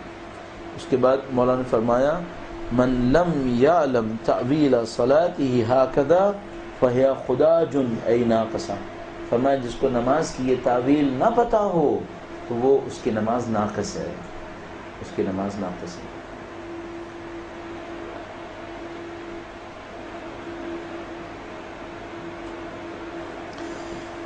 ابھی نماز کی تعویل آپ کی خدمت میں عرض ہو گئی، اور اس کے بارے میں عرض کرنے کے بعد اس کی تکمیل کی خاطر جب آپ ظاہر نماز پڑھ لیتے ہیں تو اس کے بعد آپ مختلف دعائیں پڑھتے ہیں، مناجات، یا مثال کے طور پر جس کو ہم تعقیبات تعبیر کرتے ہیں، ان تعقیبات میں بعض مستحب ہیں اور بعض آپ اپنے دل کو اللہ کی طرف متوجہ کرنے کے لیے پڑھ سکتے ہیں. متعدد دعائیں ہیں، بہت ظاہر ہے نماز کے بعد کی دعاؤں کی کوئی فہرست بھی شاید نہ بن پائے ہم سے، اتنی زیادہ دعائیں ہیں آپ کے پاس. لیکن ظاہر جو مستحب ترین عمل جو اس موقع پر تعقیبات نماز میں ہے وہ تسبیح ہے بیوی کی. یہ تسبیح مستحب ترین اعمال میں سے ہے، اور مستند روایت کے مطابق جو مجھے یاد آتا ہے شہید اول نے یا شہید ثانی نے جو ہمیں درج فرمائی، شہید ثانی نے میرے خیال میں اس میں بیان فرمایا روایت کے اندر کہ 1000 رکعت نافلہ نماز سے بہتر یہ تسبیح ہے ہمارے پاس. تو اس تسبیح کو پڑھنے کے مختلف طریقے ہو سکتے ہیں. بہت ساری دعائیں بھی ہیں اس سلسلے میں، تسبیح سے پہلے کی بھی ہیں، تسبیح کے بعد کے لیے بھی ہیں. لیکن تسبیح کو پڑھنے کا طریقہ کار کیا ہو سکتا ہے؟ بہت سارے طریقے لکھے ہوئے ہوں گے. نہیں معلوم کیوں مجھے یہ سمجھ میں آیا کہ اس طریقے سے پڑھنا شاید سب سے اچھا ہے، جو مجھے ابھی تک سمجھ میں آتا ہے۔ ظاہر ہے کہ اذکار معین ہے، آپ کے پاس 34 دفعہ آپ نے تکبیر کہنا ہے، 33 دفعہ الحمدللہ کہنا ہے، 33 دفعہ آپ نے سبحان اللہ کہنا ہے۔ جو مجھے ابھی تک سمجھ میں آتا ہے، میں اس کے تمام نقص اور عیوب کو اپنے اوپر رکھتا ہوں، نہیں معلوم اس سے یقیناً اس سے بہتر بھی بہت ساری چیزیں ہوں گی، لیکن جو ابھی تک سمجھ میں آتا ہے وہ یہ ہے کہ آپ یوں تصور فرمائیں کہ یہ تمام ذکر آپ اپنے دل سے کر رہے ہیں۔ دل یعنی وہی جہاں سے آپ کا خون نکل رہا ہے، اور یہ خون نکل کے جسم کے حصے تک پہنچ رہا ہوتا ہے۔ تو آپ تصور کریں کہ یہ جو آپ ذکر کر رہے ہیں، تکبیر، تحمید، تسبیح، یہ تینوں آپ اپنے دل سے کر رہے ہیں، اور جب آپ کے دل سے یہ ذکر نکل رہا ہے تو خون کے ذریعے آپ کے سارے وجود تک پہنچ رہا ہے۔ ہر ذکر کے پیچھے ایک مفہوم ہے۔ مثلا تکبیرہ کا مفہوم کیا ہے؟ آپ کہتے ہیں اللہ اکبر، اللہ اکبر۔ تکبیرہ کا مفہوم ہے کہ ہم خدا کی عظمت اور جلالت کا اعتراف کریں۔ آپ نے 34 دفعہ تکبیر کہنی ہے، کتنی دفعہ کم سے کم اعتراف کر لینا چاہیے؟ کم از کم ایسا ہو کہ 2-4 سیکنڈ، 10 سیکنڈ کے لیے تو آپ کے دل میں خدا تعالیٰ کی عظمت آئے گی۔ تو کوشش کریں کہ ایک کہ یہ آواز جیسے دل سے نکل رہی ہے آپ کے، اور خون کے ذریعے پورے وجود تک پہنچ رہی ہے، اور اس تکبیر کے پیچھے اللہ کی عظمت اور جلالت کو سوچیں۔ تحمید، حمد کریں تو کیا سوچیں؟ ان نعمتوں کو سوچیں کہ خدا نے دی، شکر بجا لانا خدا نے خدا۔ انسان جب نعمت کا شکر بجا لاتا ہے تو نعمت بڑھتی ہے۔ تو کم سے کم اس کے لیے سوچیں خدا کہ نعمتیں ہیں، زندگی بھر مجھے نعمتیں ملی ہیں، شکر ہے تیرا۔ اگر مصیبت میں ہو تو کیا سوچے؟ مصیبت میں تو سوچو خدا تو نے ہمیشہ زندگی میں ہمیں نعمتیں دی ہیں، آج مشکل میں بھی ڈالا، یہ بھی تیری نعمت ہے، تو ہمیں کہیں پہنچانا چاہتا ہے۔ اس کا مطلب اپنی تحمید کو، حمد کو خوبصورت کریں۔ تسبیح کا مطلب کیا ہے؟ خدا تعالیٰ کے اندر کوئی نقص و عیب نہیں ہے، نقص و عیب ہمارے اندر ہے۔ اس بات کو سوچیں کہ نقص و عیب ہمارے اندر ہے، غلطیاں ہمارے اندر ہیں۔ میں تقریباً سکون سے کہہ رہا ہوں، اطمینان سے کہہ رہا ہوں، جس کسی نے اس طریقے سے تسبیح پڑھی ہے، اپنے اندر ایک اثر احساس کیا ہے۔ میں اس کو بہت ٹیسٹ کر چکا ہوں، دوسرے لوگوں کو ٹیسٹ کروا چکا ہوں، اور مطمئن آپ کی خدمت میں عرض کر رہا ہوں، اگر آپ نے ایک دفعہ بھی تسبیح اس طرح سے پڑھی جس کا اجمالی طریقہ میں نے آپ کی خدمت میں عرض کر دیا، تقریباً ناممکن ہے کہ آپ کو احساس نہ ہو کہ کچھ ہوا ہے، کچھ نہ کچھ آپ احساس کریں۔ طریقہ کار بہت سادہ ہے، یہی تمام 100 ذکر آہستہ آہستہ کہیے، یوں سوچیے جیسے آپ اپنے دل سے کہہ رہے ہیں، جہاں سے خون نکل کے پورے جسم تک پہنچ رہے ہیں۔ تکبیر کے پیچھے اللہ کی عظمت کو سوچیں، خدا تو عظیم ہے، جلالت تیرے لیے، ہم حقیم کے انسان ہیں۔ تحمید کے پیچھے خدا کی نعمتوں کو یاد کریں، خدا تو نے نعمتیں دی ہیں، یہ کہ میں ذکر کروں یہ بھی نعمت ہے تیری، لیکن میں نے نماز پڑھ لی یہ بھی تیری نعمت ہے، باقی دنیا میں تو نے نعمتیں بے تحاشا دی۔ تسبیح میں سوچو خدا ہے نقص میرے، تو نے مجھے اچھا بنایا تھا، میں نے ناقص کیا اپنا، نقص میں نے خوبی تیری طرف سے۔ مطمئن ہو کہ آپ کی خدمت میں عرض کر رہا ہوں، اگر اور میں اس لیے عرض کرتا ہوں کہ ظاہر ہے کہ آپ جتنا اچھا ذکر کریں گے مجھے بھی اس کا ثواب ملے گا، اور میں کیوں یہ حماقت کروں کہ ثواب ملنے کے موقع کو ضائع کروں؟ میں بھی چاہتا ہوں ثواب ملے مجھے، میں اس لیے اپنی خدمت میں عرض کر رہا ہوں تاکہ آپ اس کا ذکر کریں گے، مجھے بھی ثواب ملے گا اس کا، اور خدا میری تسبیح کو بھی اچھا کرے گا انشاءاللہ تعالی۔ ایک مجھے یاد آتا ہے ایک واقعہ جو آپ کی خدمت میں عرض کرتا چلوں۔ آیت اللہ خمینی، امام خمینی کی عمر اس وقت 40 سال کے قریب تھی، 40-42 سال میرے خیال میں، واقعے میں لکھا ہے۔ مشہد تشریف لے گئے، مشہد میں ایک بہت بڑے عارف تھے، ان کا نام نفود چی تھا، ان کے پاس گئے، جو مجھے ابھی یاد آتا ہے، نام سے ظاہر بہت زیادہ سروکار نہیں ہے، بہت بڑے عارف تھے، ان کے پاس گئے، اور ان سے جا کر امام خمینی نے عجیب فرمائش کی، کہا کہ کیا آپ مجھے علم کیمیا سکھائیں گے؟ آپ کے بارے میں مشہور ہے کہ آپ کو علم کیمیا آتا ہے۔ علم کیمیا کسے کہتے ہیں؟ ویسے تو ہمارے یہاں کیمسٹری کو کیمیا کہتے ہیں، لیکن علم کیمیا وہ علم ہے جس کے ذریعے آپ کسی بھی دھات کو سونا بنا سکتے ہیں۔ صحیح، 40 سال کا سن ہے، اور انہوں نے اس بڑے عارف سے جس کے بارے میں مشہور ہے کہ ان کو علم کیمیا ہوتا ہے، ان سے کہا کہ کیا مجھے آپ علم کیمیا سکھائیں گے؟ انہوں نے کہا کہ تم کیا مجھے اس بات کی ضمانت دو گے کہ زندگی میں کبھی اس کو غلط چیز میں استعمال نہیں ہونے دو گے؟ اس واقعے میں لکھا ہے کہ امام خمینی تھوڑا سا سوچا اور وہ مشہور تھے اسٹریٹ فارورڈ ہونے میں، کبھی تکلفان کی باتیں نہیں کرتے تھے، اسٹریٹ فارورڈ انسان، بالکل سیدھے راست سچ بولنے والے. کہا نہیں، میں ضمانت نہیں دے سکتا کیونکہ میں انسان ہوں، اور انسان کبھی بھی اپنے نفس کے ہاتھوں ضمانت کیسے دے سکتا ہے. کہا پھر ٹھیک ہے، صحیح کہہ رہے ہو تم، انسان ضمانت نہیں دے سکتا، لیکن میں تمہیں ایک ایسا ذکر بتاتا ہوں جو علم کیمیا سے بڑھ کر ہے. تو تمہیں کیمیا کیوں چاہیے؟ کہا میں انسانوں کی خدمت کرنا چاہتا ہوں، میں چاہتا ہوں کہ یہ کام کروں، اس سے انسانوں کی خدمت کروں گا. کہا میں تمہیں ذکر دوں گا جو کیمیا سے بڑھ کر ہے، کیمیا سے بڑھ کر. یہ عجیب تصور دیا ہے. تو ذکر یہ تھا. ذکر کیا ہے؟ ترتیب ہے، تھوڑی سی میں آپ کی خدمت میں عرض کرتا ہوں. کہا پہلے آیت الکرسی پڑھو، تسبیح سے پہلے، تسبیح سے پہلے آیت الکرسی پڑھو. کم از کم واقعے کے اندر لکھا ہے هو العلی العظیم تک پڑھنا، کم از کم واقعے کے اندر لکھا ہے هو العلی العظیم تک پڑھنا. تو میں نے اپنی زندگی میں یہ رکھا ہے کہ فجر کے بعد آخر تک پڑھوں گا، خالدون تک پڑھوں گا، اور ظہر عصر کے بعد، ظہر اور مغرب کے بعد، ایکچولی عصر اور عشاء کے بعد، کیونکہ میں ہر دونوں کے بعد نہیں پڑھ پاتا، تو میں عصر کے بعد اور عشاء کے بعد پڑھتا ہوں. عصر اور عشاء کے بعد میں نے سوچا هو العلی العظیم تک پڑھوں گا.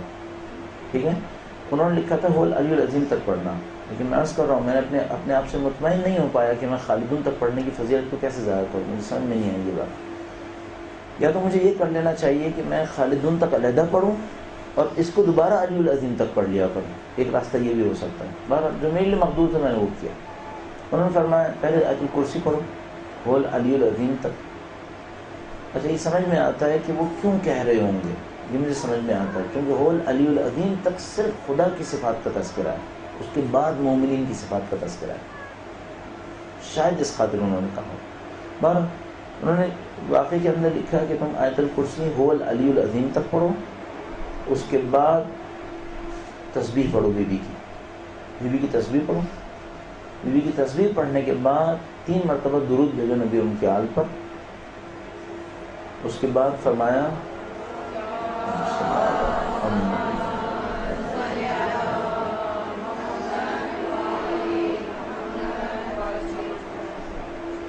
سورہ طلاق کی آیت نمبر 2 کا کچھ حصہ ہے، 2 سے لے کے 4 تک.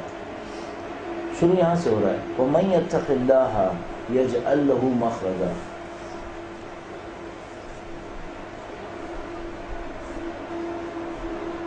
یہاں سے شروع ہو رہا ہے وَمَن يَتَّقِ اللَّهَ يَجْعَلْ لَهُ مَخْرَجًا.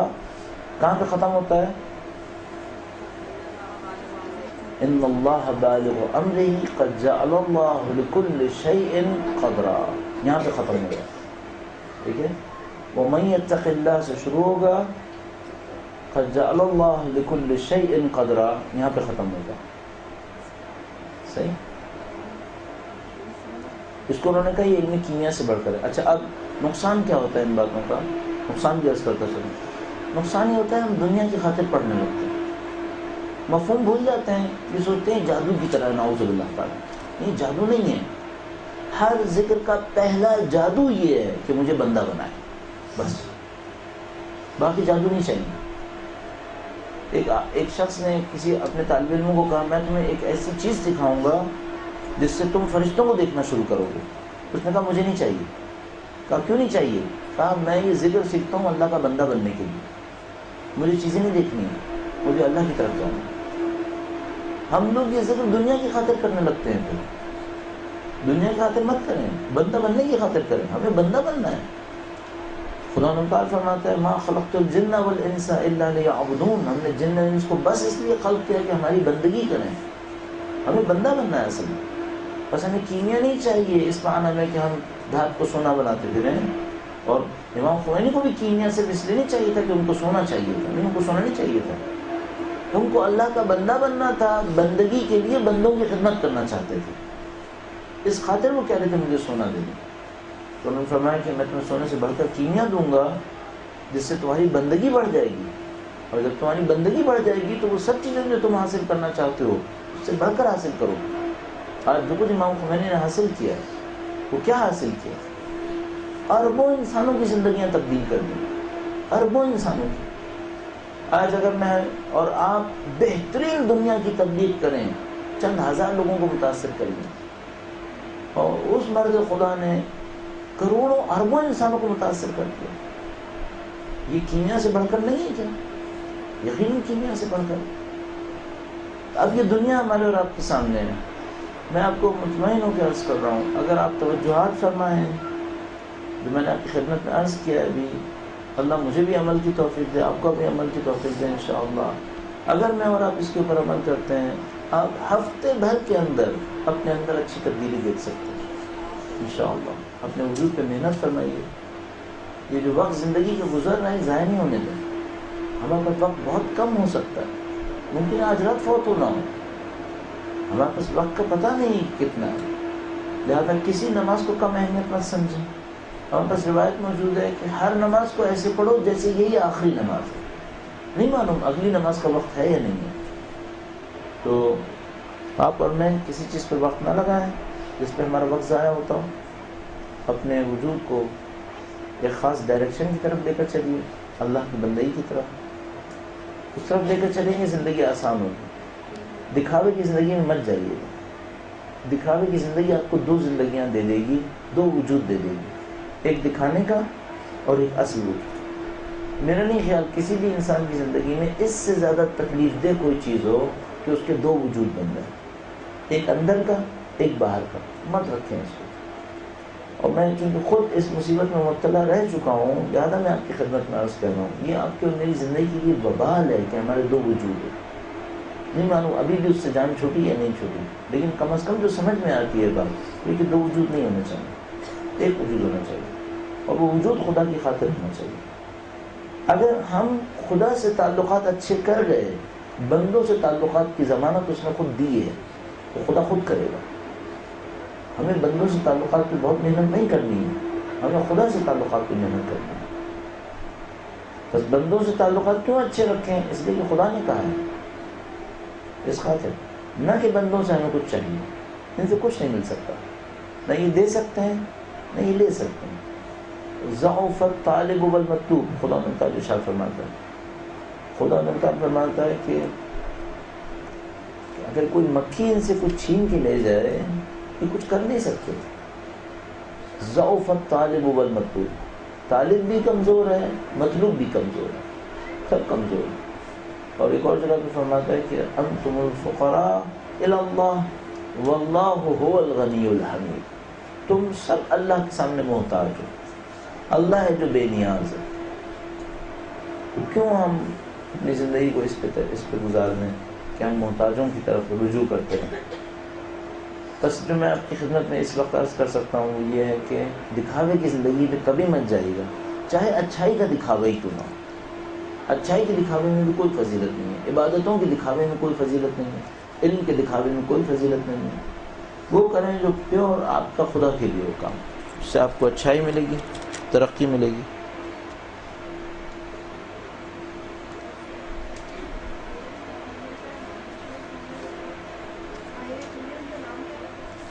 جی ان کا نام میرے ذہن میں نہیں ہے، ان کا نام اچھی طرح ذہن میں نہیں ہے، کچھ آ رہا ہے ذہن میں لیکن اس میں غلطی ہو سکتی ہے۔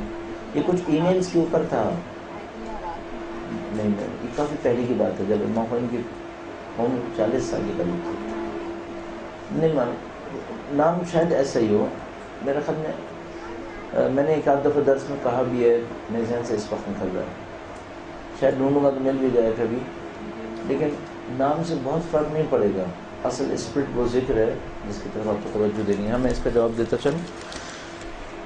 لکھا ہے کہ تشہد میں اگر آنسو آ جائیں نبی اور ان کے آل کے مصائب کو سوچتے ہوئے تو کیا یہ نماز کی درجات پہ فرق ڈالے گا؟ چونکہ خدا کے علاوہ اس کے بندوں کی مظلومیت کے آنسو ہیں، چونکہ وہ قربانیاں جو کچھ ہیں وہ سب خدا کے لیے ہیں، اس میں کوئی مسئلہ نہیں ہے اس کو۔ ختم نماز کے بعد جو سجدہ شکر پڑھا جاتا ہے اس کا کیا طریقہ ہے؟ متعدد طریقے لکھے ہوئے ہیں، آپ ان طریقوں میں سے کسی ایک کو دیکھ سکتے ہیں۔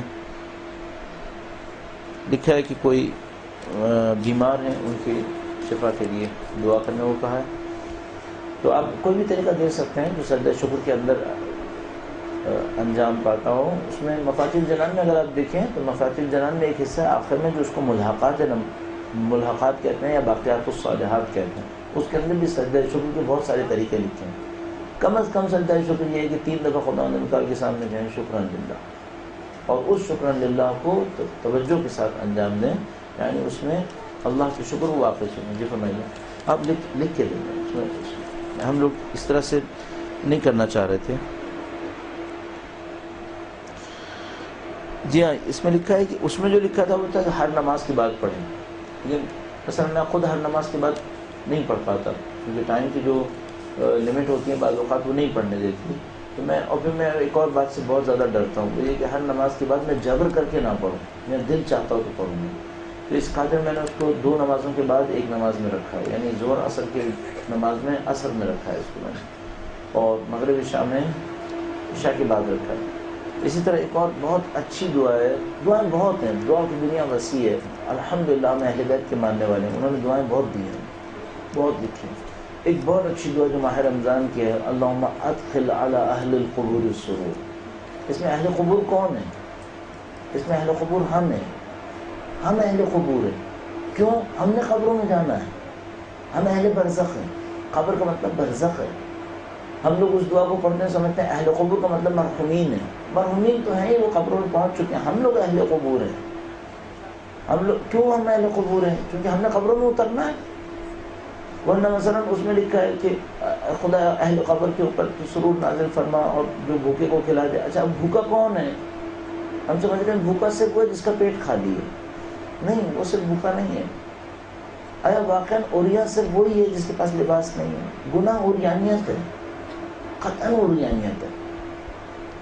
اصل میں آپ کی خدمت میں ایک جملہ عرض کروں، آیت اللہ جوادی عاملی کا عجیب سا جملہ ہے، معاف کیجیے گا اگر کسی کو برا لگے۔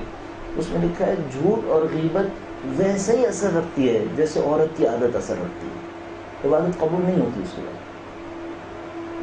ہم لوگ مفاہیم پہ نہیں پہنچے، ہم لوگ صرف ظاہر کی دنیا سے کھیل، مفاہیم پہ جانے کی کوشش کریں۔ یہ جو اس دعا میں کہا ہے عریا کو لباس دے دے، مثلا بھوکے کا پیٹ بھر دے، آپ کو اور ہمیں نہیں معلوم ہم لوگ برزخ میں کون کون عریاں کر رہے ہیں، ہم لوگ کون ہیں۔ ہم لوگ اپنے ظاہر کو دیکھ کے سمجھ رہے ہیں ہم لوگ اچھے ہیں مثال کے طور پر۔ ان دعاؤں کی طرف توجہ فرمائیے۔ ایک اور انتہائی نفیس دعا ہے، وہ دعا جو 15 شعبان کی رات کے لیے ہے، اللہم اقسم لنا من خشیتک ما یحول بیننا و بین معصیتک۔ یہ دعا بہت نفیس دعا ہے۔ 15 شعبان کی رات مفاتیح الجنان کے اندر دعا لکھی ہے، اور اس دعا کے ساتھ ہی کسی کا قول لکھا ہوا ہے کہ انہوں نے لکھا یہ دعا جامع دعا ہے، اس کے اندر دنیا اور آخرت کی اچھائی جمع ہو گئی۔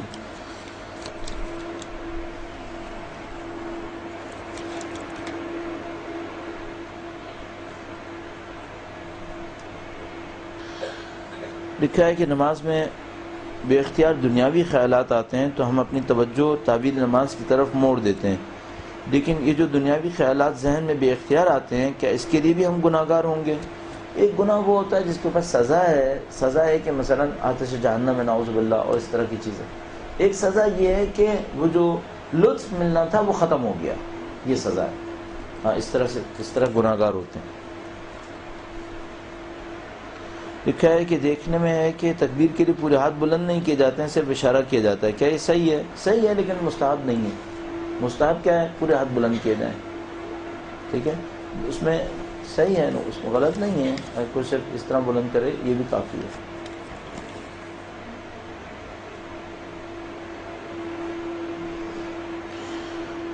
لکھا ہے کہ دکھاوے کی زندگی، مثلا لباس، تزئینات، آرائش، اگر کسی کا دل دنیا میں بالکل نہ لگے، نہ لباس بنانے میں، نہ اپنے لیے مال دنیا جمع کرنے میں، تو کیا یہ صحیح ہے؟ یہ دونوں ہو سکتے ہیں۔ ایک تو اس وجہ سے ہو سکتا ہے کہ اس کے اندر انسپریشن نہیں ہے، اس کے اندر کسی چیز کا جذبہ ہے ہی نہیں، نہ خدا کا نہ دنیا کا۔ ایک دفعہ یہ ہو سکتا ہے اس کو دنیا کی حقیقت سمجھ میں آ گئی ہے، اس لیے دنیا کا جذبہ نہیں ہے، لیکن خدا کی خاطر بہرحال اس دنیا میں رہنا ہے۔ مثلا مولا امیر المومنین جتنی محنت کرتے تھے کھیتوں کے اوپر، عجیب محنت کرتے تھے، مردہ زمینیں آباد کرتے تھے، نہروں کو جاری کرتے تھے، کنویں کھودتے تھے، کیا یہ دنیا نہیں تھی؟ تھی تو دنیا، لیکن اللہ کی خاطر تھی، اپنی خاطر نہیں تھی۔ بس جو کہتا ہے مجھے کمال کا کوئی شوق نہیں ہے لہذا سست پڑا رہتا ہے، یہ سمجھتا ہے یہ خدا کی بندگی ہے۔ نہیں، خدا کی بندگی نہیں ہے۔ ہاں، حرام سے نہ کمائے، حلال سے کمائے، لیکن کمائے، کیوں اس دنیا کو استعمال کر کے آخرت بنائے اپنی، اس کے بندوں میں کام کیوں نہیں آتا؟ ایک دوست نے مجھ سے دبئی میں کہا، کہنے لگا میں نے اتنا بزنس کر لیا ہے، میری نسلوں کے لیے کافی ہے، اب میں مزید نہیں پھیلانا چاہتا، مجھے دنیا نہیں چاہیے اور۔ میں نے کہا تم اپنے لیے مت لگاؤ، کارخانہ لگاؤ، مزدوروں کو نام کرو، اس سے جو بھی پروفٹ آئے گا مزدوروں کو ملے گا۔ کہنے لگا مولانا صاحب دوسروں کی دنیا کے لیے محنت کرنے کا دل نہیں چاہتا، یہ ہماری کمزوری ہے، ہم دوسروں کے لیے محنت نہیں کرنا چاہتے، اپنے لیے محنت کریں تو پھر صحیح ہے، یہ کمزوری ہے۔ اصل یہ ہے کہ ہمیں دوسروں کے لیے محنت کرنی ہے۔ مولانا عمر اتنی محنت کرتے تھے، کس کے لیے محنت کر رہے تھے؟ دوسروں کے لیے محنت کر رہے تھے۔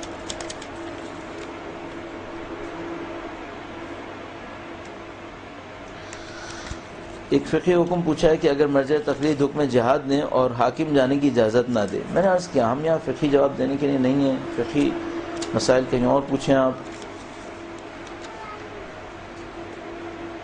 لکھا ہے کہ اگر کسی بچے کی عمر 12 سے 13 سال ہو تو وضو کی دعاؤں کے لیے ترجمے بتائیں یا عربی میں یاد کرا دیں؟ بعد میں مفاہیم جب ذرا بڑے ہو جائیں گے کیونکہ ابھی سمجھ نہیں سکیں گے، زیادہ بہتر کیا ہے؟ اس کو اردو میں بتا سکتے ہیں، عربی آہستہ آہستہ یاد کراتے رہیں۔ میں نے کہا دونوں کو سامنے لکھ دیں تو اس کو یاد ہو جائیں گی آہستہ آہستہ، کبھی کبھی زندگی میں یاد ہو ہی جائے گا۔ یہ ریپیٹڈ کویشچن ہے، ان کو میں نے جواب دے دیا۔ ہاں لکھا ہے نماز کے ترجمے کی طرف دھیان دیتے ہیں تو رکعت بھول جاتی ہیں، اس کے لیے کیا کریں؟ شیطان سے پناہ مانگیں، بھولنا اچھی نشانی نہیں ہے۔ البتہ بہت بڑے بڑے لوگ بھول جاتے ہیں، اس میں کوئی مسئلہ نہیں ہے کہ انسان کے ذہن میں بعض اوقات چیزیں نہیں رہ پاتی، لیکن اس میں اس طرح کر سکتے ہیں، کوئی نشانی رکھ لیں اپنے لیے، جیسا کہ ایک نماز کے لیے صدقہ آتی تھی مہر امین نام کر کے، وہ سچی ہے، یا کوئی ایسا کوئی آپ اپنے لیے پیٹرن بنا لیں جس سے آپ کو بھولنا کم ہو جائے۔ لیکن نماز میں توجہ ضرور ہونی چاہیے، کم از کم اتنا ہے ترجمے کے اوپر توجہ دیں۔ البتہ ترجمے پہ توجہ دینا کافی نہیں ہے، کوئی یہ نہ سمجھے ہم ترجمے پہ توجہ دینے کو اسٹینڈرڈ بتا رہے ہیں، نہیں، ترجمے پہ توجہ دینا اسٹینڈرڈ نہیں ہے۔ ترجمہ پھر ترجمہ ہے، بالآخر وہ خالق کا کلام نہیں ہے، اصل جو کلام ہے وہ عربی خدا مختار کا کلام ہے، تو اس کو سمجھنے کی طرف جائیں اور اس ترجمے کے پیچھے اس نماز کے حقائق کو سوچیں۔ میں پھر عرض کر رہا ہوں آپ کی خدمت میں، یہ نقص کاؤنٹ ہوتا ہے عرفا کے سامنے کہ ہم سوچیں ہم صرف نماز کا ترجمہ سوچیں گے، یہ نقص ہے ان کے نزدیک، کہتے ہیں اس پہ نہیں سوچیں، آپ حقائق کے اوپر سوچیں۔ اس نماز کی بہت ساری حقیقتیں ہونی چاہیے، یعنی اگر نماز معراج مومن ہے اور نبی نے معراج میں کئی درجات طے کیے تھے آسمانوں میں، تو اس کا مطلب ہے اس نماز کے ہر مرحلے میں کچھ مدارج ہونے چاہیے۔ ہم نے کوئی طے نہیں کیا ہوگا، ہم نے کوئی طے نہیں کیا ہوگا کیونکہ ہم نے محنت نہیں کی۔ محنت کریں گے، مسلسل محنت کریں گے تو انشاءاللہ خدا نصیب فرمائے گا انشاءاللہ۔ اس دعا کے لیے کے ساتھ کہ انشاءاللہ خدا آپ کی اور ہماری نماز کو بہتر کریں اور ہماری اور آپ کی نمازوں کو قبول فرمائے۔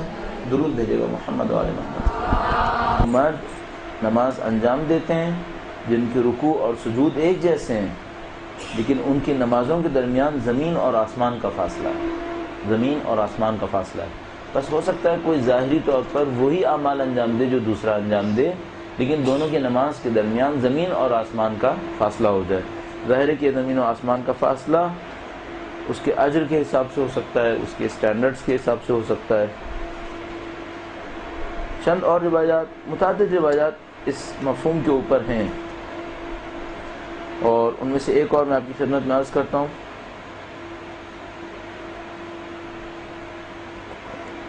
اس سے پہلے یہ بھی عرض کرتا چلوں کہ بہت ساری روایات ہیں جنہوں نے نماز کو بیان کیا ہے کہ کچھ پڑھنے والے نماز پڑھنے والے ایسے ہیں جن کی نماز کپڑے کی طرح لپیٹ کر ان کے منہ پر مار دی جاتی ہے، اس طرح ہمارے پاس روایات موجود ہیں۔ بہت ساری ایسی روایات ہیں، یعنی 1 سے زیادہ 10 سے زیادہ روایات شاید، اور خضوع اور خشوع کے اوپر بہت زیادہ تاکید ہونے والی روایات ہمارے پاس موجود ہیں۔ ایک روایت میں آپ کی خدمت میں عرض کرتا چلوں جو اس مطلب کو منتقل کر رہی ہوں۔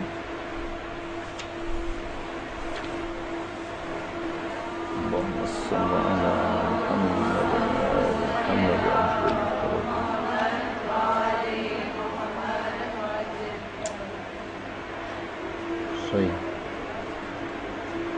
جی، یہ بھی روایت میں اس طرح ارشاد فرمایا، نماز میں سے بعض نمازیں ایسی ہوتی ہیں جس کا نصف قبول نہیں ہوتا، بعض ایسی ہوتی ہیں جن کا 1/3 قبول نہیں ہوتا، بعض کا 1/4 قبول نہیں ہوتا، بعض کا 5 میں سے 1 حصہ قبول نہیں ہوتا، یہاں تک کہ 10 میں سے 1 حصہ بھی قبول نہیں ہوتا۔ بعض نمازیں ایسی ہیں جن کا 1/10 بھی قبول نہیں ہوتا، یعنی 10% بھی قبول نہیں ہوتا، اور ان نمازوں میں سے بعض ایسی ہیں جن کو پڑھنے والے کے چہرے پر کپڑے کی طرح مار دیا جاتا ہے، اور تمہاری نماز میں سے وہی قبول ہوگی جس پر تمہارا دل توجہ دے گا۔ یہ اسٹینڈرڈ ہے۔ جب تک ہمیں پتہ ہے کہ ہم کیا کر رہے ہیں، کیا کہہ رہے ہیں اور کس کے سامنے کہہ رہے ہیں، اس وقت تک نماز قبول ہے۔ اپنے آپ کو کسی فریب میں مبتلا مت کیجیے گا، اپنے آپ کو کسی دھوکے میں مبتلا مت کیجیے گا۔ نماز میں سے بس اتنا قبول ہے جس میں ہمیں پتہ ہو کہ ہم کیا کر رہے ہیں، کیا کہہ رہے ہیں، کس سے کہہ رہے ہیں۔ اگر آپ نے ان 3 پوائنٹس کو پکڑ لیا اور آپ نے اپنی نماز میں صرف ان 3 پوائنٹس کے اوپر غور کرنا شروع کر دیا، آپ کی نماز امپروو ہو جائے گی، آپ کی نماز کہیں سے کہیں پہنچ جائے گی۔ مثلا اس روایت کو بھی دیکھیے گا، جو شخص 2 رکعت نماز پڑھے اور ان نمازوں میں دنیا کے امور سے کوئی چیز اس کے ذہن میں نہ آئے تو اللہ اس کے تمام گناہوں کو معاف کر دے گا۔ صرف 2 رکعت نماز۔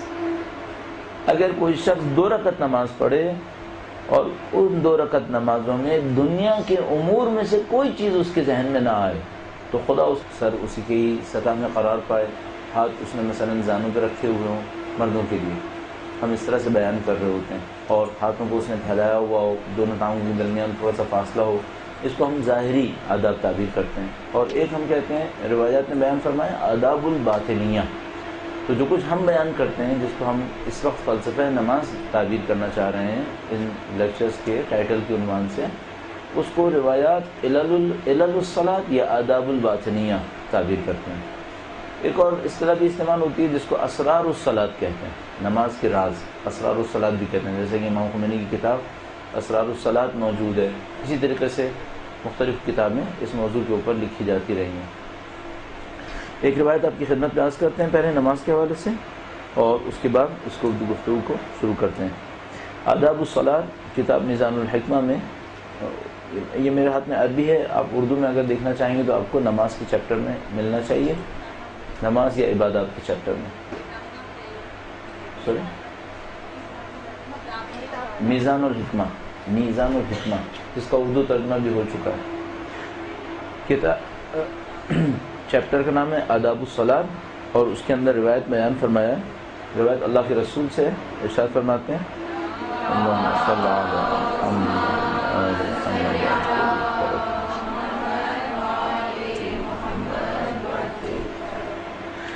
فرمائے ان الرجلین من امتی یقومان فی الصلاۃ ورکوعہما وسجودہما واحد وانما بین صلاتیہما مثل ما بین السماء والارض۔ فرماتے ہیں میری امت کے 2 کے تمام گناہوں کو معاف کر دے گا۔ ایک روایت موجود ہے ہمارے پاس، روایت میں فرمایا کہ اللہ کے رسول کو 2 بہت بڑے اونٹ کسی نے ہدیہ کیے، فرمایا کہ یہ ان میں سے ایک اونٹ اس کو دوں گا جو اپنی 2 رکعت نماز میں دنیا کے بارے میں نہ سوچے۔ فرمایا کوئی شخص اللہ کے رسول کے پاس نہیں آیا سوائے امیر المومنین کے، جن کو دونوں اونٹ دے دیے۔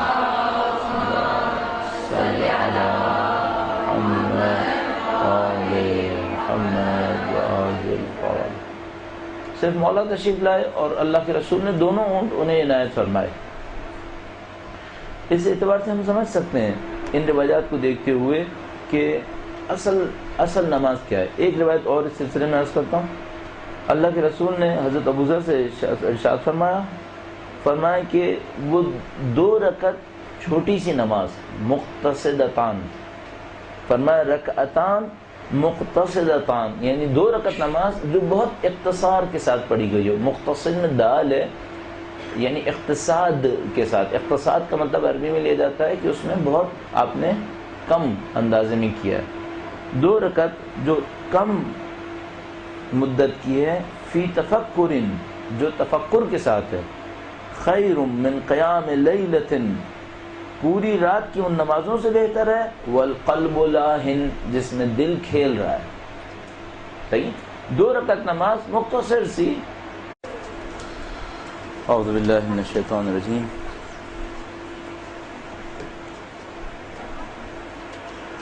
اعوذ باللہ من الشیطان الرجیم. بسم اللہ الرحمن الرحیم. الحمد للہ رب العالمین، والصلاة والسلام علی سید الانبیاء والمرسلین، حبیب الہ العالمین ابو القاسم محمد. اللہم صل علی محمد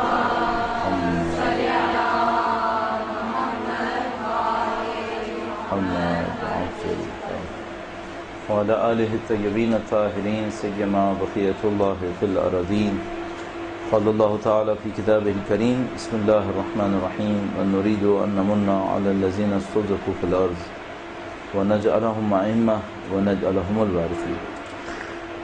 پروردگار عالم کے لطف و کرم سے دروس کا سلسلہ جاری ہے، اور پچھلے ہفتے کے سیشن میں ہم نے آپ کی خدمت میں آداب وضو کے عنوان سے چند چیزیں عرض کی تھیں، اور آج ہم نماز کے آداب کو بیان کرنے کی کوشش کریں گے، نماز کے فضائل کو بیان کرنے کی کوشش کریں گے. معمولاً روایات کے اندر فلسفے کا لفظ استعمال نہیں ہوتا. معمولاً 2-3 الفاظ اصطلاحات کے طور پر استعمال ہوتے ہیں اس چیز کو جس کو ہم فلسفہ نماز کہتے ہیں. یا تو کہتے ہیں علل الصلاۃ، علل یعنی علت کی جمع، نماز کی علتیں کیا ہیں. یا کہتے ہیں آداب الباطنیہ، آداب الباطنیہ یعنی نماز کے باطنی آداب. ایک نماز کے ظاہری آداب ہیں جو جسم سے مربوط ہیں، یعنی مثلاً اگر کوئی پوچھے رکوع کے ظاہری آداب کیا ہیں، تو ہم کہتے ہیں رکوع کے ظاہری آداب یہ ہیں کہ اس کی کمر سیدھی ہو، اس کی گردن سیدھی ہو،